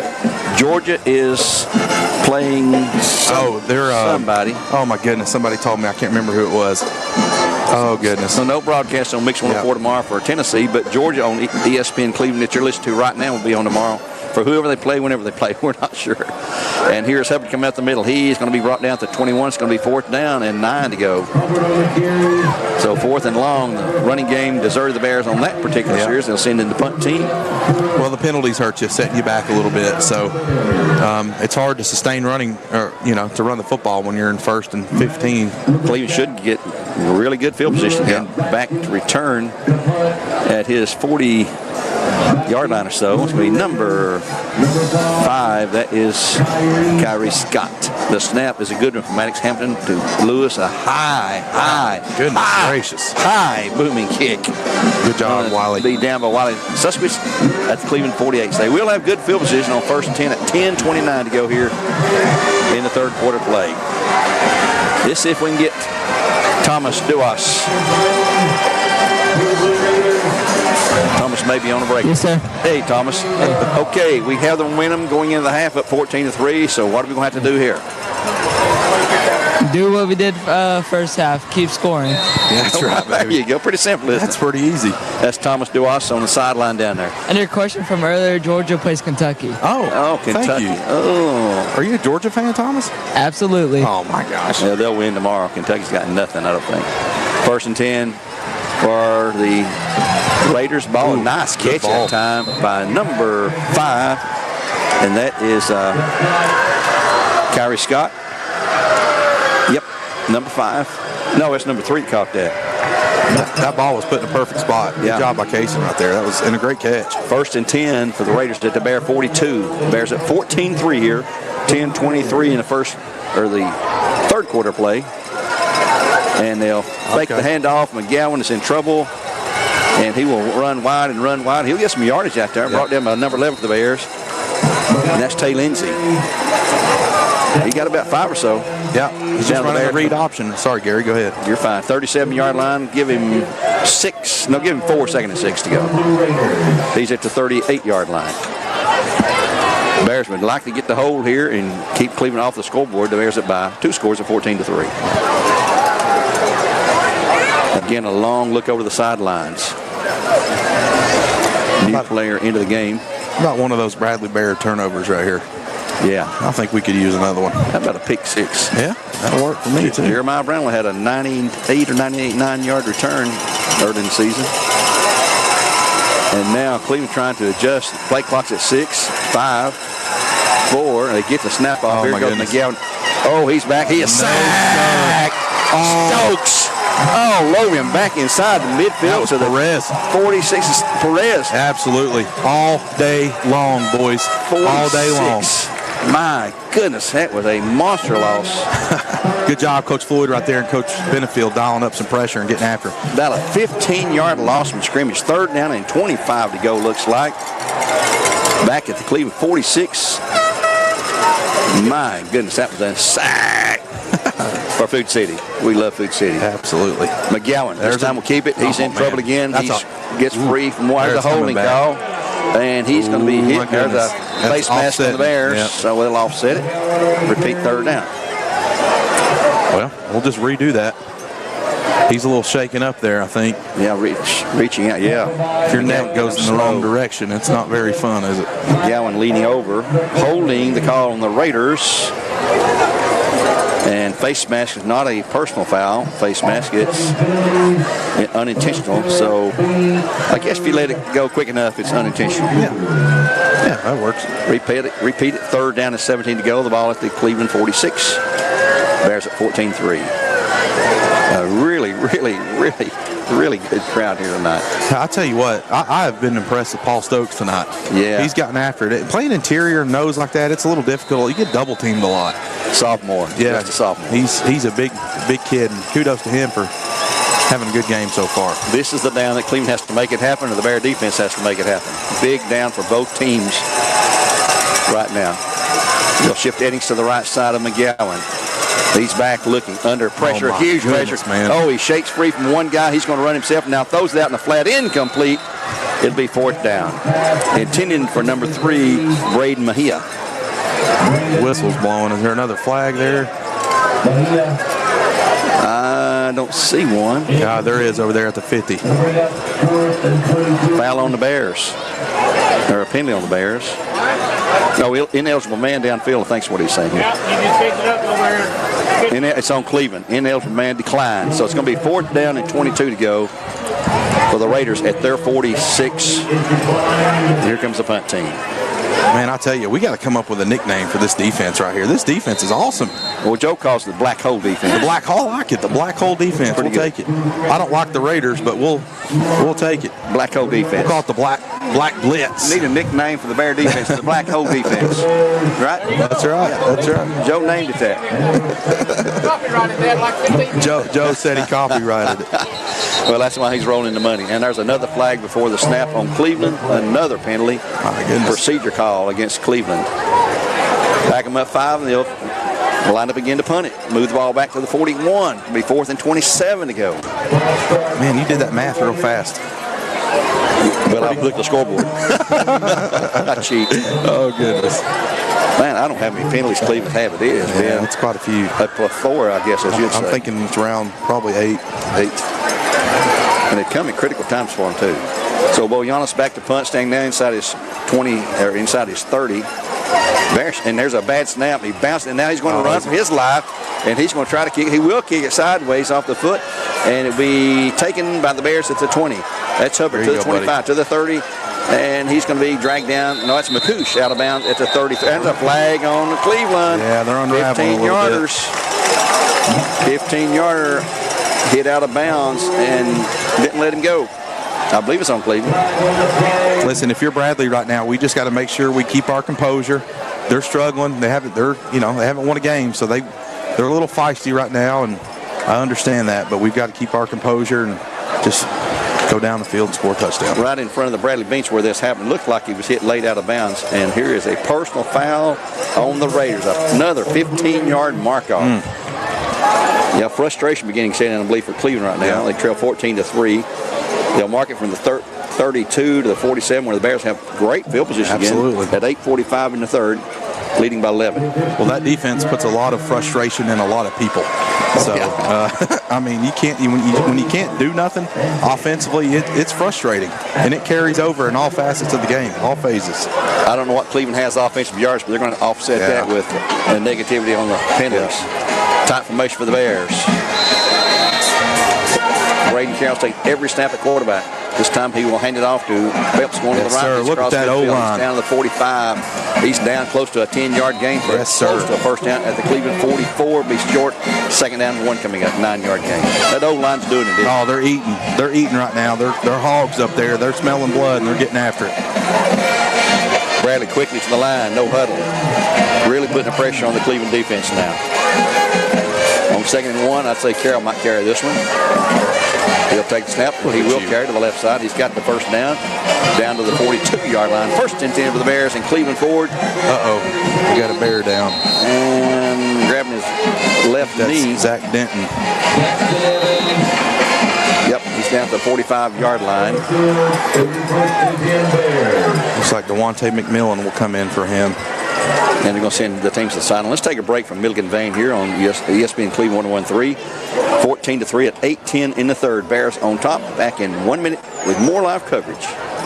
Hi, this is James with Cleveland Business Services. We're here standing by ready to help any local small businesses with a variety of needs. And we can handle just about any tax situation you find yourself with, whether it be business, personal, or a combination of both. Our personal tax returns start at $39. We can help you get filed using our app. We can schedule you an in-office appointment, or you can simply drop off your tax documents and be filed within 48 hours or less. Reasonable rates and a dedicated staff are just a few reasons why Cleveland Business Services is a great choice. Give us a call today at 423-86-TAXES. That's 423-868-2937.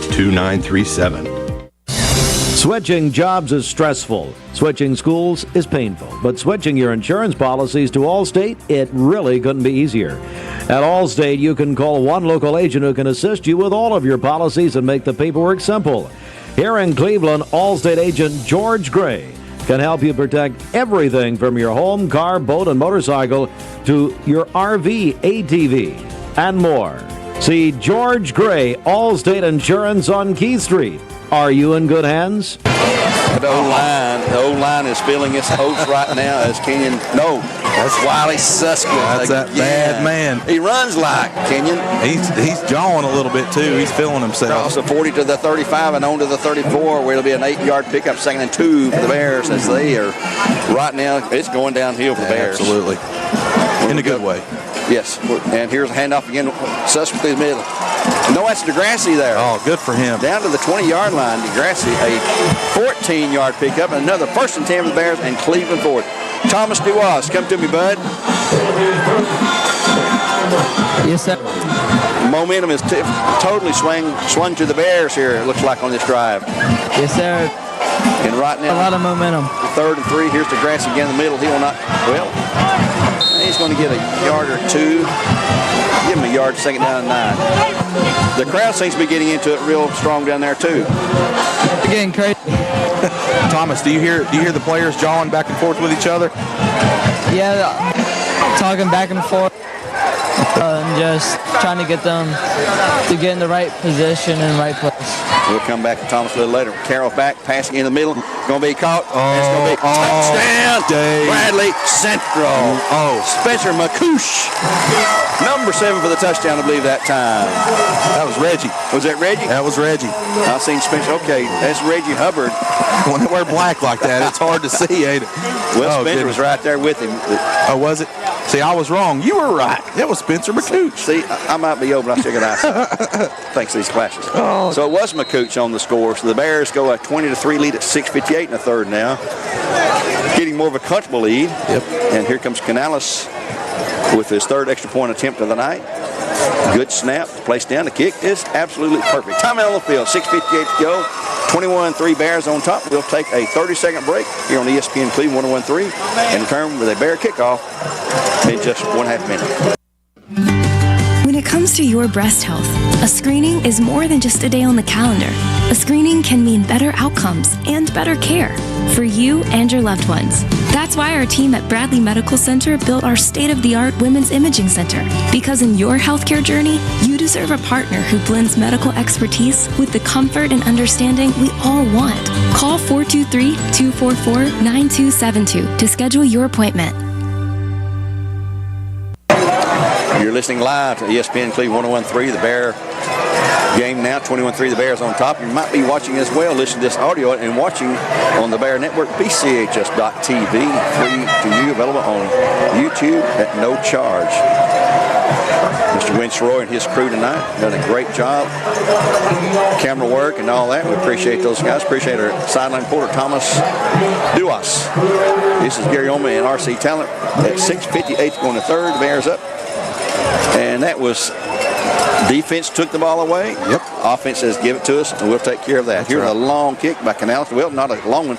Going to hit and bounce away from him down to the 6 and the 5. Uh-oh. Hello. He's in trouble. Back inside the 10. That's right. Back him up some more. They're going to get a holding there. And a hold tackle by number 12 for the Bears, I believe. Caden Cantrell. Good job for Caden. Flag at the 18. Holding the call on Cleveland. Another major penalty. And you know what happens in my mind? I didn't play football. But now you're desperate, and you're grabbing and reaching and trying to make something happen good in a positive way. But sometimes it just backfires on you.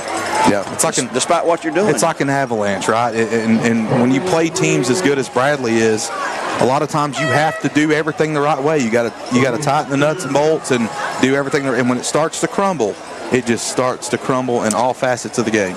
The confidence escapes real quickly. I will say real quick, it is 27-22 East Hamilton. Wow, they got a shootout there on that Oldies 99-1. This game here on ESPN Cleveland 101.3 and also a mix 104.1, the Cleveland High version of that. And at 6:51 to go in the third, Bears 21-3 over the Raiders. Bradley trying to pick up their 5th win and go to 3-1 in regional play. Cleveland looked for their first win of the year. They're 0-6 coming into the game tonight. Man in motion left to right. He'll just reset. McCown back pass out the flat's going to be complete. And it's a one-on-one. What a tackle. Jeremiah Brownlow says one-on-one. Hey, this is Brownlow here. Oh, my goodness. Man.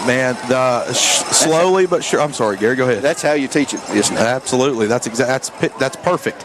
That's if you put that on the tape, want to teach that to young dudes, that's exactly how you want to do it. If he doesn't make the tackle, that's a 6-point score. You're right.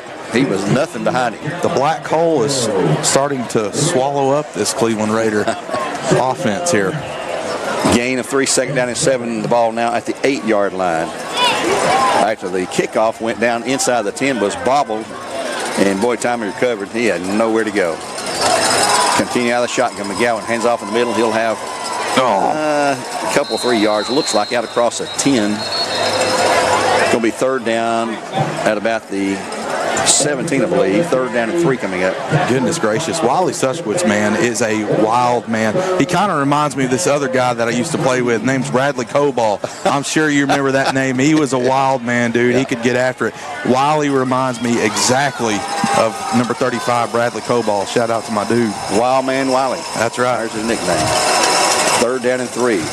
McGowan back to pass out in the flat's going to be incomplete. Oh, okay. Too far out front. I know. You're just waiting for a pass interference. 4th and 3 coming up. Yeah, sometimes when coverage is so perfect, it almost looks like there should be a flag, right? But big time on the field for the refs there. Injured player. Oh, yeah, we do have a Raider that's down. Looks like a big lineman there. And while he's down, let's take a quick 30-second timeout here on ESPN Cleveland 101.3. At 5:39 in the third, the Bears up 21-3. We'll return in just 1/2 minute. Do you suffer from unsightly leg veins? Are your legs turning brown or swelling? Do your legs feel heavy, tired, or achy? Do you have restless legs or leg cramps disturbing your sleep? These symptoms are signs of bad veins. Dr. James Gooden at Milligan Vein offers an office treatment that can make you look and feel better, and your procedure is covered by most insurance. Find more information online at milliganvein.com or call Dr. Gooden today at 423-961-5682 and get rid of those bad veins. Back here at Bradley Central, the injured Raider, a lineman, they're working on his his right knee. Let's go to Thomas. Thomas, you there? Got your ears on, bud? Yes, sir. Okay, what's it look like out there on the field? We have an injured player out there. We can't see his number or anything, but I'm seeing like number 50. Looks like his calf. He's holding his calf, but if that's number 50, it's Cole Bowman, who is a junior for Raiders, a big lineman in there, and he is still not moved. He's still laying flat on his back there, but hate to see that. We hate to see injuries to anybody, anytime, any sport, any team. And he is getting up. That is number 50, Cole Bowman, and he is not putting any weight at all on that right knee as he hobbles off the field. And at 5:39 to go, it'll be 4th and 3 for the Raiders. They were sending in their punt team, and Bradley sending back the returners. And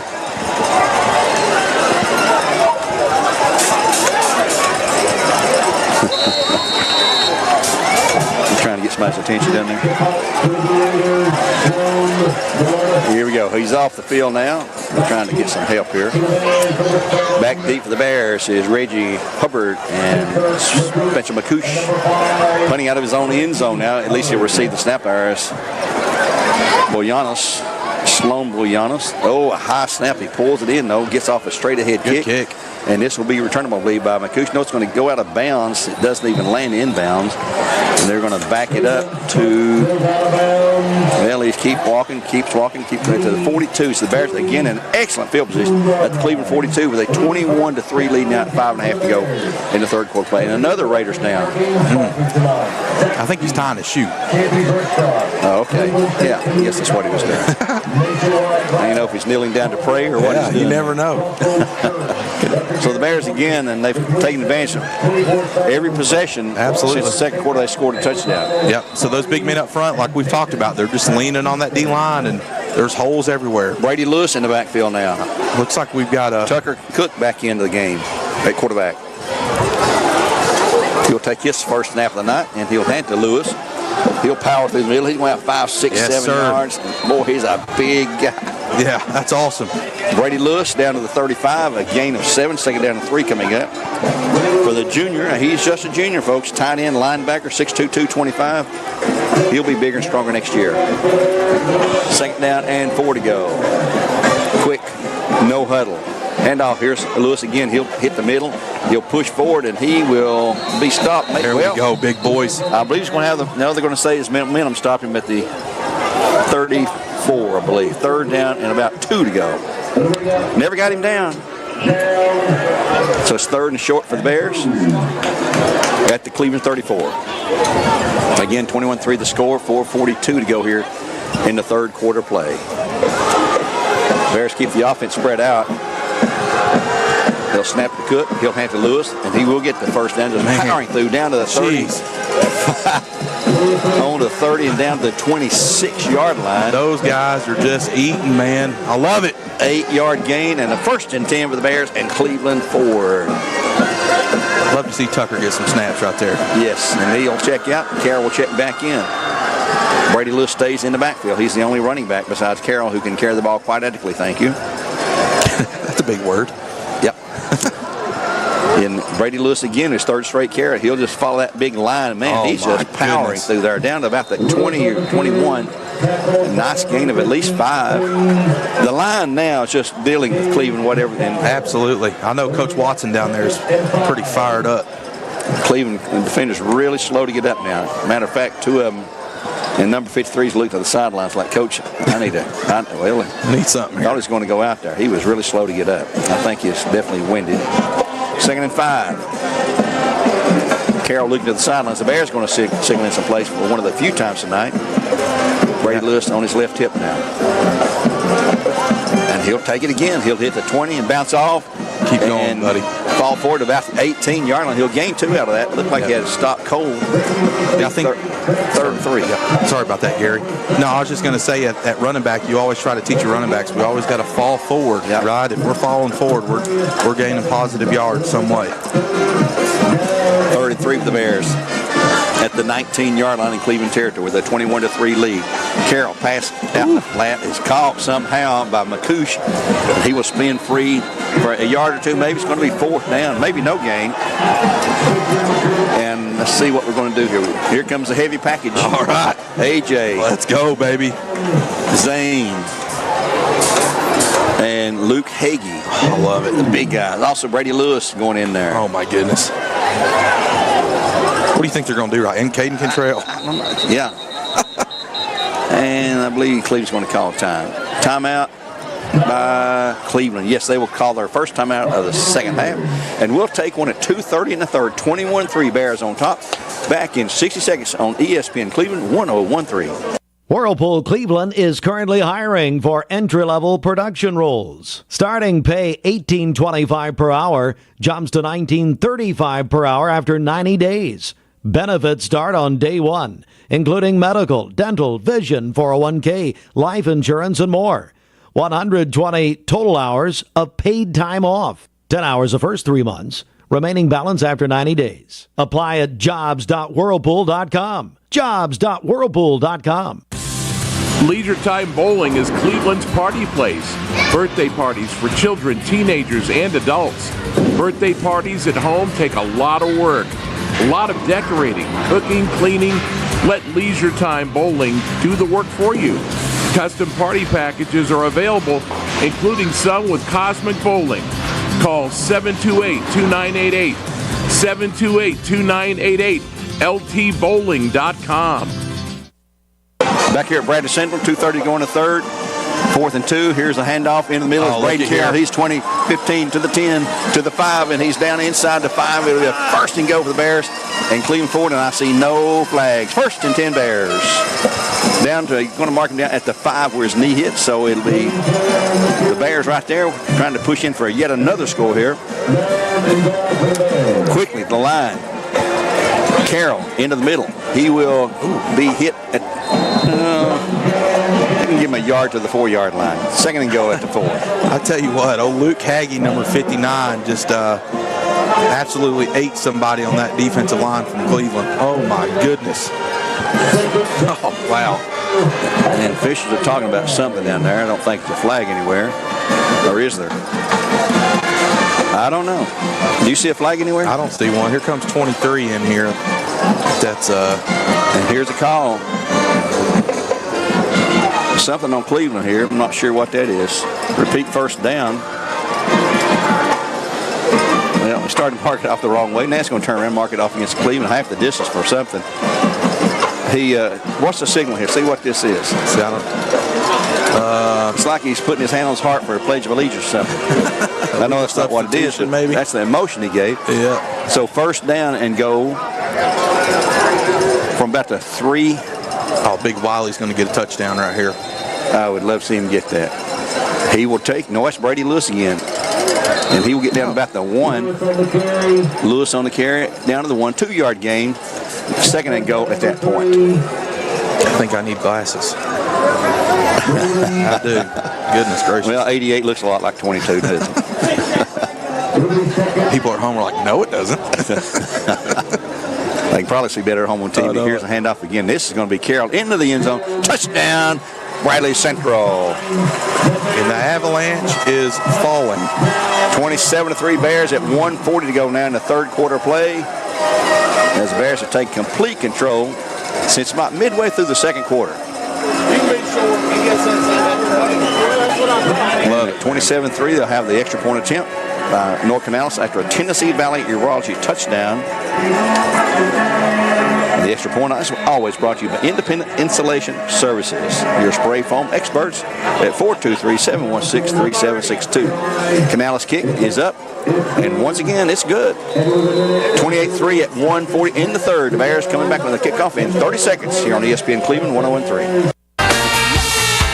You'll save a heap of money with a smarter mortgage from TVFCU.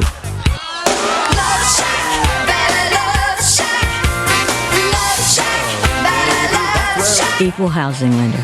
Imagine this. Handheld pizza puffs filled with mozzarella cheese and pizza sauce, topped with buttery garlic drizzle, with either 3 herbs or pepperonis. Well, it's a reality. Little Caesar's Crazy Puffs. Pick them up at 3 locations. Call Huff, Keith Street, or McGrady Drive, or order online. Minute 40 to go. Kickoff for Noah Canales and the Bears coming up here. The Bears now with a 28-3. That's a 25.3 score lead at least. And they have had control since midway through the second quarter here after trailing 3-0 early in the first period. About midway through the first period, I guess, on the field goal by Boyanos. We'll update East Ham on top of Walker Valley 30-22 at the moment. 8-point lead, 30-22. Yes, so they've kicked the field goal. Yes. It was 27-22. We'll give you all the scores on Elder's Ace Hardware scoreboard a little bit later on. Here comes Canales And his kickoff. High, or no, not a high, but a screamer taking it inside the 10. Look at this. Running for his life, and he's going to come to the right to the 25, 30. And there's a flag again on Cleveland. Oh, yeah. Another block in the back. Back at the 22, so that's going to be a block in the back on the Raiders. Another major penalty. Ask how many penalties we got between you and Joe? Do you know how many penalties we have? You know how many penalties they got, Joe? Cleveland, you know how many they got? Penalties? How many penalties do they have, Cleveland? No. Joe's taking a nap right now. There's the official call. I'm going to call him for holding, 10-yard mark off back to the 12-yard line. How many penalties does Cleveland have? Nine penalties on Cleveland. Joe says 9. Yep. So they'll take over again deep in their own territory, now telling it 28-3. McGowan will keep, looks like Eddings in the backfield with him. No, I'm not sure if that's Eddings. It's a false start. Yep. Pass out in the flats, incomplete. Should have had a flag. He dropped it. And if you see Big 22 coming after you, I might drop it too. I know I would drop it. Kyrie Scott, the intended receiver that time, just couldn't pull it in. Second intent coming up. Clock now stopped at a minute 25 to go here in the third. Boy, it's been a long, long third quarter. Absolutely. Long. But a good third quarter. Yeah. Can't complain. I asked Damon earlier today if he'd come up and join us after the game. We'll get him to call it. We'll pick a player of the game, too. That's going to be a challenge. We'll pick someone. Get him up here as well. I already got. I know who I've got in mind. And here goes another loss. A big loss. About number 9, Big Zane McIntosh. And he brought down number 53. That was A.J. Westfield on the tackle, along with McIntosh. 5-yard loss, 6-yard loss. Yeah, something like that. 3rd and 15 from the 7 now. They're going backwards. They're going to be negative yards here off his second half. They're going to be, and they were negative yardage last week, which is just hard to believe. 51 seconds to go. Clock is running now. 3rd and long for Cleveland, has played under the shadow of their own goal post most of the second half here. McGowan will, goodness, runs into his runner and gets some yards. It's going to be way short of the first down. That's number 25 or 6 for Cleveland. I believe it's going to be number 26, Tyrell Emerson. 4th down and about 7 to go for a first. Ooh. Cleveland not showing a punt team yet. No. I think this is they're going to let the clock run. 12 seconds to go in the third quarter, so they're going to let it run down. The third quarter, by the way, is brought to you by Cleveland Collision Center, the premier auto body repair shop in Cleveland. I think they did some work on my car before. Did a great job. And wow, let's stay here this time between quarters here. We got some other sponsors we'd like to recognize as well. Yeah, we definitely like to recognize Jersey College School of Nursing. Your nursing career starts here. Visit jerseycollege.edu. And Voitic Center for Orthopedic Care for all your orthopedic needs. Visit Voitic.com. Dale's Heating and Air. Hey, just call Dale's. Give them a look up or look them up online at Dales.com. Chick-fil-A, we all love them. Located at Key Street in Paul Huff. Download the Chick-fil-A app today. And the Crown Chrysler Dodge Jeep brand, your Jeep and Ram headquarters in Southeast Tennessee off I-75 at exit 20. Go get you a Jeep, Gary. Well, I want a Wrangler. My wife says. Let me tell you what I did yesterday. I drove a Cybertruck for the first time in my life. Tell us about that experience. Well, it's fun. I got in the car and I pressed somebody. I said, hey, take me to the food line on Cleveland Highway and bring me back. It drove me straight there and back to the exact parking spot without me touching it. Insane. Insane. I read where Elon Musk is now worth $500 billion. You got an update? My wife a happy anniversary. Oh, okay. Oh, yeah. Today? How many? I'd like to give a shout out to Mrs. Joe Cannon. Yeah. All right. Robin. 5 years. Anniversary. Yeah. And you put up with Joe for 5 years, and God help you. We'll pray for you tonight. Special prayer. He's a great guy. That's awesome. Congratulations to them, too. Here's a long booming punt. This will be returnable by McCoosh to the 46. Going to come to his right, stop, and get hit, and he'll go down. Well, I think he will. He will not go down. Finally, at the 46 in Bear territory, he will go down. So the Bears will take over again with excellent field position. Again, the field position has been all Bradley here in the second half. Absolutely. Another Cleveland player slow to get up, very slow to get up. That's number 7 for the Raiders. And that is Lacorius Edmonds. That's his brother, Anthony. And let's see what we got stoppage on the field. Let's see who comes in for the Bears here. And offensively, it'll be Carroll staying quarterback, McCouche in the backfield. And going far left is going to be Caden Cantrell. No, he's coming far right here. And number 23, Javon James, far left. Trips right side for the Bears.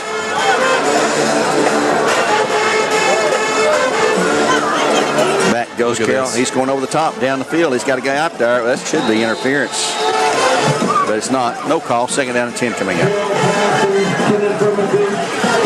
Brady Lewis is in the backfield with Carroll that time. Clock's at 11:36 to go. We see you, Robin. We see you. Yeah. Thanks for the message. We appreciate you.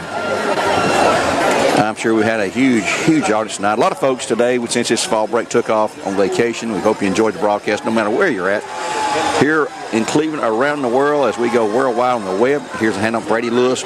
He'll fire them. He's got 5. He's got 10. He's got 15. He's going to be all the way down inside the 45 to the 40 and to the 38-yard line. First 10 for the Bears after a gain of, 4 plus 12. That's 16-yard gain for big Brady Lewis, number 88, just a junior. Bears want to pour it on here. Hand off to Lewis again. He just bounced around, hits the middle. He's across the 35, pushed forward down about the 33 before he's finally wrestled to the ground by a host of Raiders. About a 6-yard gain, 2nd and 4 maybe coming up for the Bears. Let's give him 2nd and 5 after a 5-yard gain. Ball placed down at the Cleveland 33-yard line. Bears up 28-3 right now here in the 4th. On the road to Saudi Days next week. Cleveland will have the week off. Walker will have the week off. And they're in a cat fight at East Hamilton. We'll try to give you an update on that as it happens. Let's see if Brady's going to carry a 3rd straight time. Yes, he will. He'll hit the middle inside the 30. Well, he gets to the 30 and then push him back. It's going to be 3rd down and 2 to go at that point for the Bears in Cleveland territory. We'll have our unofficial stats after the game. Post-game interview with Coach Damon Floyd. Interview with our player of the game, who we'll announce after the final horn sounds. We've had a great night for football. Great crowd. Great weather. It's beautiful. For Bear fans, a great score. They'll spread them out again. And this will be Carroll calls his own number to the 30, to the 25. And he'll have a 1st and 10 for the Bears as he's ran out at the 23, I believe he'll stop it. 23-yard line, 1st and 10 for the Bears inside Cleveland territory, about in the key of Cleveland red zone. That's right. That's right. Also, shout out to 57, Devontae McMillan. He's had to come in and play for Zach Denton since he's been injured. He's done a great job. That's right. And it'll be Lewis again, down across the 20 to the 15, to the 10, to the 5, and he dives down about the 4-yard line, where it'll be 1st and goal for the Bears. And another Raiders very slow to get up. Yes. Boy, he is in pain, it looks like. He's up. That's number 3. This is Braden Mejia, their leading receiver. This offensive line is getting 4 or 5 yards of push, man. They're dominating. And the Cleveland defense is exhausted, folks. I'll just tell you right now. Here's Brady Lewis and a flag at the snap, so it's going to be on the Bears, I believe. Probably procedure call. Yep, it was thrown in the direction of the Bears. Well, what was that? That was something on us. I didn't see what it was. Legal substitution, maybe, is what Coach Freeman says. We didn't have a sub going in. Cleveland had the sub run off late. Yeah. Okay. 2, 4, 6, 8, 10. Yeah, they had 11 play. They had 12 men on the field, but I guess he was off. Yep, push the ball back to the 11-yard line. Going to be 1st and goes here. Repeat the down. Brady Carroll stays in the backfield with Carroll at quarterback. And the shotgun, he'll hand it to Brady. He'll Go to the right. He's 10. He's a 5. He's got 6 points. Touchdown, Bradley Central's Brady Lewis. He would not be denied. The line again doing his thing. Absolutely. Hey, I like seeing 88 run the football right there. He's a big kid, man, and of course they're just eating up front, baby. They're just eating now. That'll push lead to 34-3 with the extra point attempt coming up after a Tennessee Valley Urology touchdown. Getting close to a mercy rule now. Another score would push it there. That's right. So Noah Canales will try for his 5th consecutive PAT tonight. And the snap to Tucker Cook. That kick is up. The line drive. It's good. Timeout on the field at 9:19 in the game. 35-3. The Bears up by 32 points. We'll take a 30-second break. Come back with another Bear kickoff. So who is the best local law firm? Well, winning the Best of the Best award answers that question. You have some small firms that might get a nomination or two, mostly by friends and family. Then there are those that have been around a while that have gotten several nominations on name recognition alone. But only Warren & Griffin has won the Best of the Best law firm 10 years in a row. 10 years. I'm C-Mark. I'm John Mark. Chattanooga's best law firm, 10 straight years. Call us 265-HURT. We are your local law firm. Back here at Bradley Central getting ready for the Bear kickoff. They now lead at 35-3. Another drive that started midfield. They've taken the last several possessions between the 45 on one side, 45 on the other, and convert every one of them. Absolutely. Eventually, I think we all kind of knew that Bradley offense would start leaning on Cleveland a little bit, and they've done that, and they're looking to add on more, I think, with these guys' mentality. And the Bradley defense has just totally shut down the Raiders. Here's a long kick, and we take him at the 3 to the 10 to the 15. Great tackle. Oh, my. Is that Peyton Parker Price or not? I think it was number 3. That's T.J. Jones then. Yeah, it was T.J. Yeah, that's T.J. T.J. Jones had him on an interview last week. So it'll be first 10 for the Raiders at the 17-yard line. Trailing big right now. We've not had a turnover since early. We had the interception. Yep. The Bears had one on the fumble. Cleveland had one on the interception. We need another. We need a pick six. That's right. So we got another D tackle right there. Somebody else playing nose, number 54. That's one of the Taylor boys that's in there at nose guard. That's Ben, one of the twins. Ben's a great kid. Yeah, had him on interview last week. Ben and Eli. Father's Josh Taylor owns LB Appliance, one of our great sponsors. The Raiders. McGowan passed the flats. He got intercepted. Look at that. Look at that, baby. Oh, my. Jeremiah Brownlow on the deflected pass. Oh, gosh. Talking about turnovers. That's it. I tell you, you're a fortune teller, man. That's awesome. I'm getting a lottery ticket tonight. Good for, hey, Jaden almost had it there. He's like, it went over my head, and Jeremiah's like, well, thanks, pal. And so went right into his hands. So now the Bears will have it at the Cleveland 16-yard line, 1st and 10. And we may see some other players coming on the field. AJ and Zane coming off the field. I think they're ready to take a blow. Here's first O back in right here. Carroll and Kenyon Phelps back in the backfield now. Wideouts are Javon James along with Hubbard and McCouche. But Phelps will take the pitch into the middle of the line, down about the 11-yard line. So give him 5 yards, 2nd and 5 coming up. 7:10 to go now in the 4th. And for the Bears score here, we will have the running clock. That's right. They lead 35-3 here on ESPN Cleveland 101.3. Let's punch that thing in there, man. Bears line up in the shotgun. Every snap tonight's been down in the shotgun, of course. Tyler Cook in the quarterback now. Tucker. He'll hand to Phelps inside the 10, down to about the 6, close to a first down, maybe shy a little bit. It's going to be 3rd down and about a yard to go for a first down. The ball at the 7-yard line. Well, it's 22. Wiley's back in the game here. Let him take the ball. Let him time it. And it'll be Tucker Cook to take the snap. He'll hand to Wiley. He'll hit the middle. He's got the first. He's got Touchdown. Bradley Central. Look at that. Wiley Suskowitz. I don't know what they put. I'm sorry, Gary, go ahead. He deserves it. He had his Wheaties this morning, that's for sure. Well, I don't know what they put in those wings, but whatever they did, he better go back to Zaxby's and get some more next week. My goodness, kids playing awesome tonight. And so it's the offensive line. Yes. I mean, that, without those big men right there, Coach Dewan jumping up, giving him a belly bump there. Here comes Canales with another extra point attempt. 41-3 our score now. The snap. The kick. Yes, sir. It's good. Time on the field at 6:17 to go. 42-3. We'll have a running clock. We return here on ESPN Cleveland 101.3. All Safe Storage and Ed Brown remind you to be generous, find a need, and give of your time, talent, and treasure to accomplish a good work. You will receive much more than you give. This message from All Safe Storage. Visit allsafetn.com. From the job site to the showroom, Wholesale Supply has the top brands you trust at the prices that work for your bottom line. With over 30 locations across the Southeast and over 75 years of service, no one supports our contractors and communities like we do. Wholesale Supply, built to supply, trusted to deliver. Back here at Bradley Central, 42-3. We'll have a running clock at 6:17 to go. 6:17 to go. And we'll pick this player of the game for you here in a little while. Canals again to kick off. Back deep again is number 8.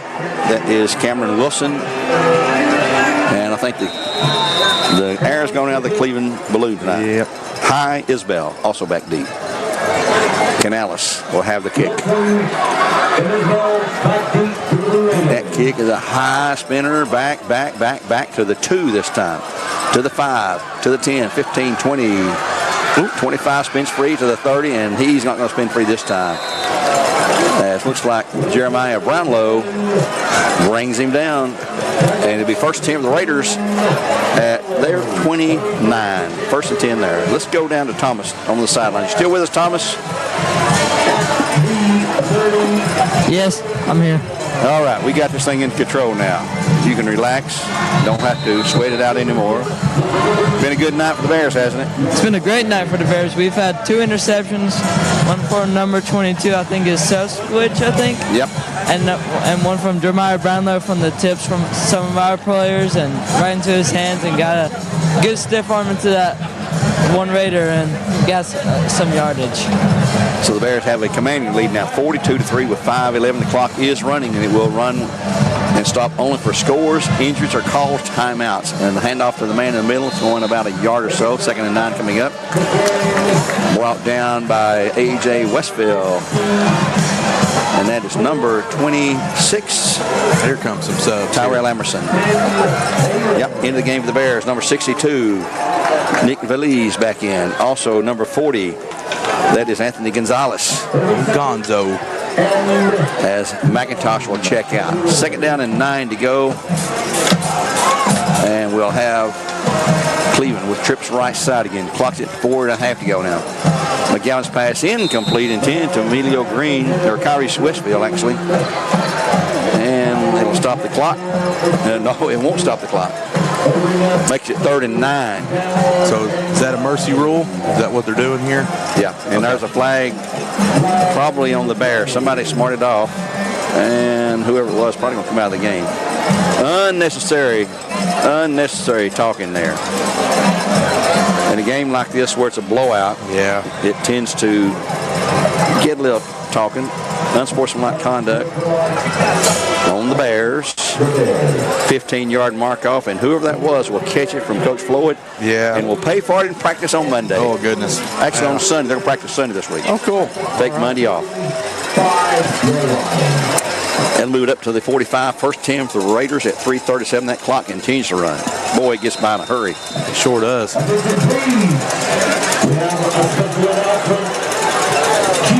So here comes, hey, cheeseburgers, $2. Hey, go get you some, Gary. I think I'm full.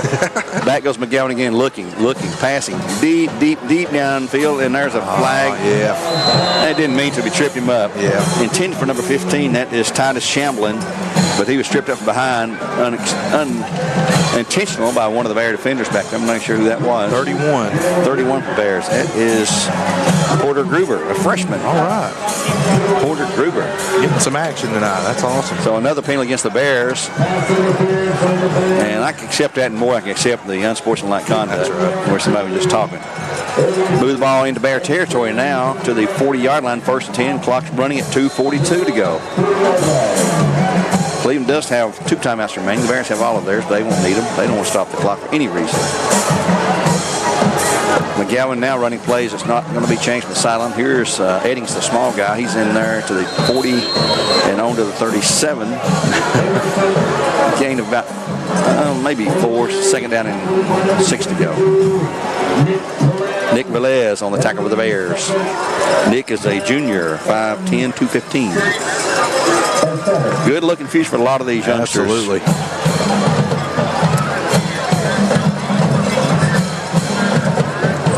McGowan back again, looking. It's a hold. Time. There it is. And there's a flag on the play, 2 flags. And he'll run. He'll just heave it out there. Oh, my gosh. It's caught, but we got 2 flags back here, so bring it back.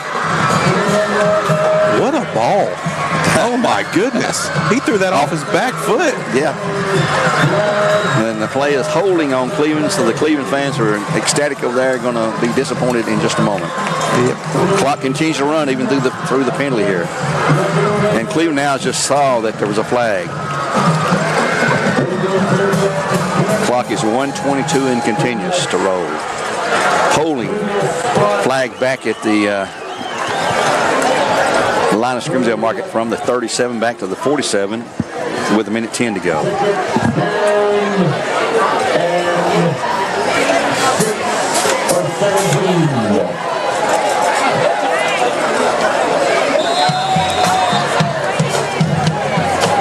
Into the game for the Raiders, number 6, Javen Trammell. No, it's number 5, excuse me. That's Kyrie Scott. Looked like a 6 from here. Clock's at 45. This may be the final play of the game here. Bears up 42-3. McGowan brought back again. Has a little bit of time pass. Good catch that time by Kyrie Scott. And after the loss, they'll pick up. Well, nothing. Clock's at 23. Will they take another snap? I'm not sure. Cleveland boys are lining up over there across the way. And I believe it's going to be it. Well, clock's at 14. It looks like they're going to line up and try for one more play. Clock's at 9, 8, 7. McGowan with one final fling on the game. He's just hauling off and throwing it as far as he can, all the way down and way overthrown, and that will end the game as you hear the horn in the background. So the Bears roll. Huge blowout win, 42-3 the final score. Bears improved to 5-2 on the year, 3-1 in Region 2 6A play as the players, the cheerleaders, the coaching staff, among friends, cousins, family and all. Yeah, that's right. Across the field to shake hands and enjoy the camaraderie here. That's right. We'll take a timeout here and come back. We'll look at our scoreboard, some unofficial stats, or official stats probably. When we return here on ESPN Cleveland 101.3, where games supplied to you by Wholesale Supply Group. And we'll come back and look at those scores in 2 minutes. Is the Town Squire a complete men's store? Yes! Larry and his staff have been outfitting their customers since 1977 from head to toe. Carrying suits, sport coats, dress and casual slacks, shirts, belts, ties, and shoes. Your complete men's store for over 48 years. The fall wardrobe sale now in progress. Come in and check them out and walk out in comfort and style. You'll never know how good you can look until you get dressed at the Town Squire. Locally owned and operated, the shop that appreciates the customer. The Town Squire, Stewart Park Plaza, Key Street, Cleveland, Tennessee. When competition is fierce, sports injuries happen, and Center for Sports Medicine and Orthopedics is here to help. Saturday sports clinics are available at our Chattanooga and Cleveland offices from August 23rd through November 8th for the treatment of non-emergency orthopedic injuries like sprains, strains, and fractures. Doors open at 9 a.m., no appointment needed to be seen by our highly trained physicians and clinical staff. Saturday sports clinic dates are subject to change. Check sportmed.com for the latest information. That's sportmed.com. Join Cleveland Fasteners and Supply for their annual Classic Cruise-In Bike, Truck, and Car Show on Saturday, October 4th from 10 a.m. to 2 p.m. Free admission. You'll have a DJ, food trucks, door prizes, and more. Mix 104.1 will be there with a live broadcast. It's the Cruise-In Bike, Truck, and Car Show happening at Cleveland Fasteners and Supply Saturday, October 4th from 10 to 2. Starview Drive behind Bradley Rentals. At First Horizon, we know if there's a win, there's a way. Our team is here to help every step of the way with personal, business, or private banking. Stop by and visit us at one of our locations in Cleveland or give us a call at 423-559-7660. At First Horizon, we look forward to finding a way. You're listening to Bradley Central High School Bears football on ESPN Cleveland 101.3 and ESPN Cleveland 101.3.com. It's time for the Cleveland Fasteners postgame show. Visit them on Starview Drive in Cleveland. And now, the Bradley Bears football postgame report. Back here at Bradley Central, we've gone final. The score of the Bears 42, Cleveland 3, improved the Bears to 5-2, 3-1 in the region. Cleveland drops to 0-7 and I guess 0-4 in region play. Been a tough haul for the Raiders this year, but we've been there. We know how that is. It's no fun, but sometimes you just have to grind through it. And they gave a great effort, especially the first half. You got to give them credit and respect for what they did. And they just ran out of juice there in that second half. Yeah, and we expected that. I think a lot of people expected them to come out, and especially ball knowers probably expected them to come out and have some juice and play energized, and they did that. They did a great job. The McGowan kid can sling the football. There's no question about that. But you can't sling the football when you've got the black hole coming at you, right? And that whole D-line, and Bradley, eventually the attrition and their size took over. Let's name Ardell's Heating Air Player of the game. Yeah, there's no question in my mind. Number 22, that wings-eating guy, Wiley Suskowicz, was absolutely a maniac tonight, and ran the ball in for some touchdowns. He also, had several tackles, and we'll have those official stats here in just a minute. But he was unbelievable tonight. There's no question that he deserves the player of the game. Also, we both talked, we want to give a shout-out to the offensive line, defensive line, but that O-line, Luke Hagee, Denton, Dwante McMillan, all those guys up there, and I know I'm missing two of them. They're going to be mad at me. Chris Myers, all of them. They absolutely leaned on Cleveland's defensive front tonight, created holes for Wiley and Kenyon and Braden and all those guys, and they deserve their flowers too. And the D-line, man, they had Case McGowan, and I feel not sorry for him, but he knows that's part of the game. But what he had to do tonight and face that big three up front, plus all the other linebackers coming through there, man, he had his hands full. And I think Cleveland knew that coming in, it'd be hard to contain the Bradley front defensive line because nobody has all year. I don't care who you are. Oak Ridge couldn't stop them last week. Yeah, they did a great job, and it's almost like a broken record, kind of like we talked about. It's every week that we're talking about these guys up front and just how dominant they are. But I will say this: Coach brought some pressure in some other places tonight too, with Perez and all those guys, and they were able to capitalize. So kudos to the defensive staff for bringing some heat in some other places tonight. Well, next week we'll be on the road in a non-region game down at Saudi Daisy, and they were winning. They were losing to Udawa the last I saw. We'll get you an update on the Elders Ace Hardware scoreboard here in a couple of minutes. Waiting right now for Wiley Suskowicz, our player of the game. Brought to you by Dale's Heating Air, our player of the game. Just call Dales.com. We'll have stats for you here. And I believe you got stats. First downs, we've got Bradley at 18 and Cleveland High School at 9. Rush yards, Bradley rushed. They had 42 attempts for 251 yards. Yeah, this is a big one right here. Cleveland had 20 attempts for just 15 yards.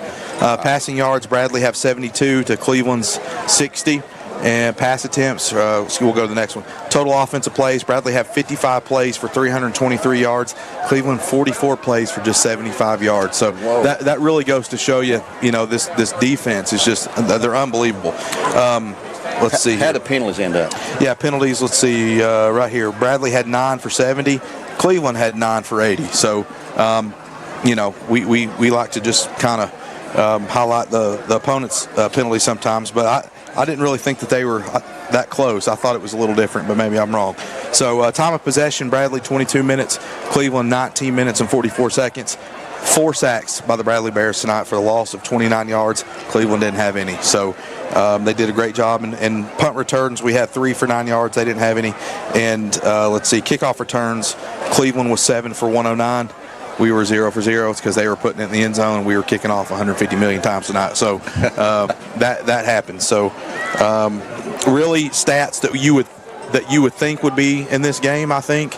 Yeah. And kudos to the Bears. I'd like to give a shout to Thomas Dwas tonight. Yes, absolutely. He's getting better and better, folks. Absolutely. That's our silent reporter, Thomas Dwas. And let's take another time out here. We'll come back, and hopefully we'll have Wiley up here and Damon by then as well. As we named Wiley the player of the game, along with the offensive line, defensive line. We'll just get one of them up here. That's right. And Coach Damon Floyd should be along as well. We'll be back in 2 minutes here on our post-game show on ESPN Cleveland 101.3, brought to you by Wholesale Supply Group. You've been hurt. Maybe in a car wreck, a truck accident, or a motorcycle crash. Maybe you were in a job-related accident, the victim of nursing home neglect, or injured by a defective product. It doesn't matter how it happened. What matters is that you were hurt, and somebody needs to pay. When it matters, call the personal injury team at Logan Thompson and get the money you deserve. 423-476-2251. LoganThompsonLaw.com.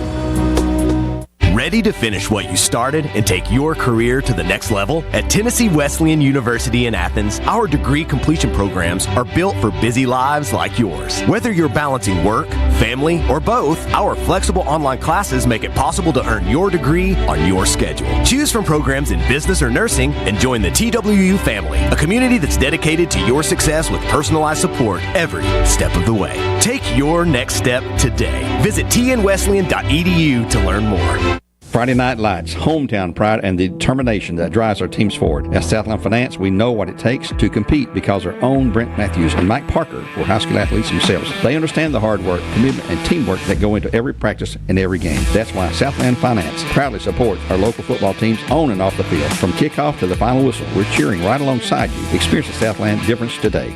ESPN Cleveland 101.3 is the Chattanooga area's exclusive home of ESPN Radio. Our lineup includes our local sports show, The Drive, presented by Hardee's weekday afternoons at 5. Paul Feinbaum, presented by Hardee's weekday afternoons at 3. The new Mike Keith Show, Thursdays at 3 p.m. Rick Eisen returns to ESPN weekdays at noon. The best way to wake up is with Unsportsmanlike weekdays at 6 a.m. Plus, ESPN Cleveland 101.3 is your home for the Georgia Bulldogs, NASCAR, and the Atlanta Falcons. Listen on the app. Download it now at ESPNCleveland1013.com. Back here at Bradley Central on ESPN Cleveland 101.3 and also the Bear Network, where it's gone final. The Bears win 42-3 tonight. Running clock finished there in the fourth period, and we're joined now by Coach Damon Floyd. Damon, the last 3 games we've fallen behind 3-0. First quarter every game against Red Bank, against Oak Ridge, and now tonight against Cleveland. But boy, something happened there midway through the second quarter, and the Bears took over. And from that point on, field position was huge. Every possession we had there in the second half started right around midfield because the defense was pushing them back, pushing them back. And we took it and converted every one of those when we had the ball, I believe, in the second half. Yeah, I mean, it's, I think we obviously came out a little sluggish. Sorry, Coach. I'll turn that on for you. We came out a little sluggish, and I don't know if we just thought we could just walk out here and beat anybody we play just because we're walking out here. So they're switching. No, there we go. Go ahead. Continue. No, you're good.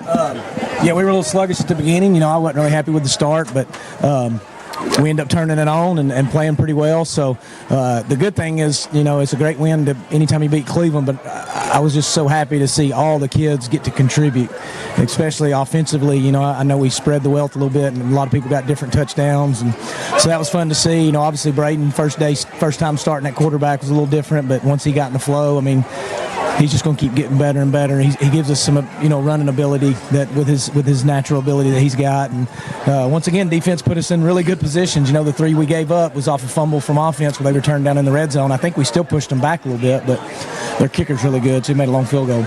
Yeah, he's really good.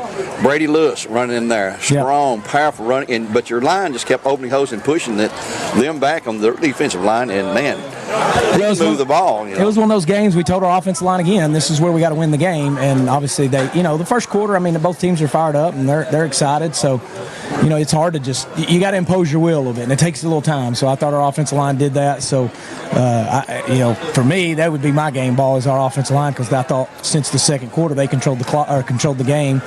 And then, like I said, defensively, man, you can name so many people because it is truly a team defense. And it starts up front with AJ and Zane just causing havoc. And then, Wiley got an interception at the beginning of the game. Allen got one at the end. We got people flying around making tackles. Special teams was fun to see. We're kicking off and people running there and there. And they may miss a tackle, but they're giving great effort. So just really happy. Paul Stokes at nose guard. Yeah. The thing about him, and y'all don't get to watch film like we do, but he's a big boy, and he is getting off blocks, and he'll make a tackle 15 yards away from the ball where the ball started. So we have a lot of guys that are giving effort, but I do think it's due to our senior leadership that we have. You look at our captains like Wiley Suskowicz, who's flying around every single day. It's all he's done for 4 years, and then that takes effect. Other people see that, and it's contagious. Coach, I was just going to ask you, you've always talked about in these rivalry games, records don't matter, right? So Cleveland came out, they were ready to play ball. We all know that, and we figured it would be. But your offense rushed for 42 times for about almost 300 yards. So, I'm an offensive line guy. We know that. Love seeing that from your offensive line. What do you think started clicking there towards the second quarter and going into the third quarter? I think we wore them down a little bit, but I think, we kind of got a little ticked off. Sure. I mean, I know I did on the sidelines. Like, are you kidding me? This is the way we're going to come into this game? And I think, like I said at the very beginning of this interview, is we just walked on the field thinking we were going to win. Are we the better team? Yes. I mean, that's pretty evident. We have better players right now. So, but we got to play hard.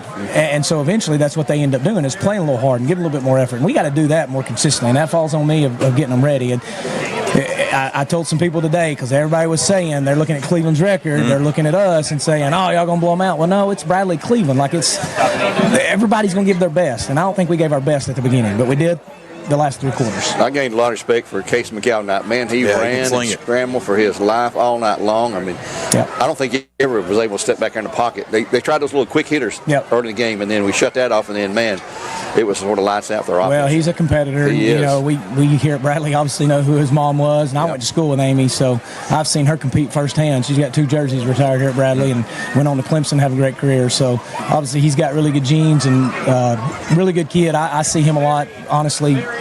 He's good friends with my daughter, so really a lot of respect for that family, him, Amy, and Scott. So we knew he was going to come in and compete tonight. We knew he was going to make some plays, but we just had to keep playing and put a little pressure on him, and our defense did a good job of that.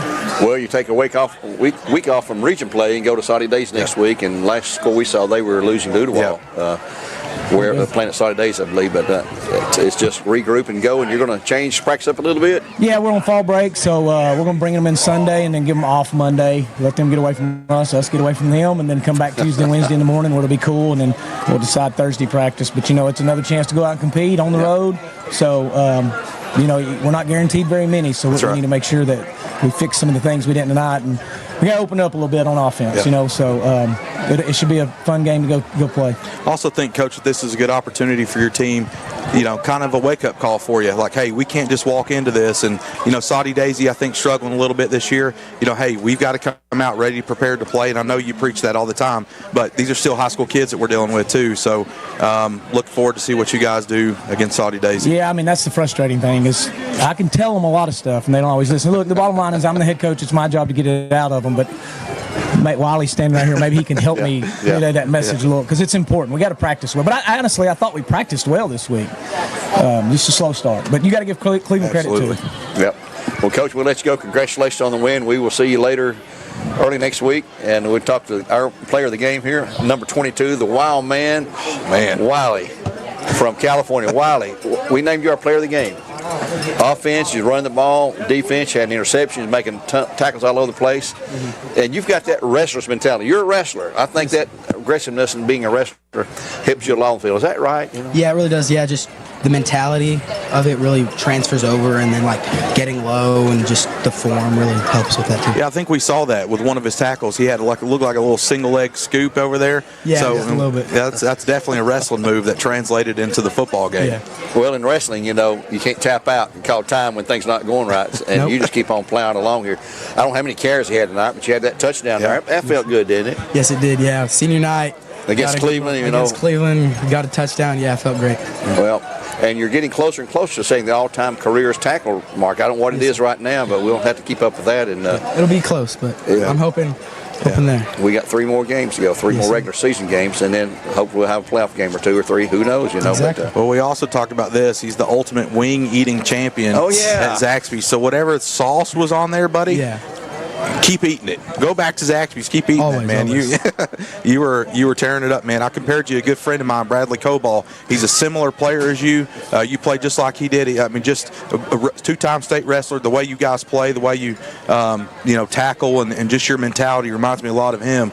And I know it must be cool kind of to carry on that Bradley Bear legacy and get the win over Cleveland tonight. Yeah, it's great. This rivalry is amazing. The fans, everything about it, the atmosphere at the end there, everything. I just love it. Yeah. What happened? First quarter, we're down 3-0, and then it's just like somebody turned the lights on.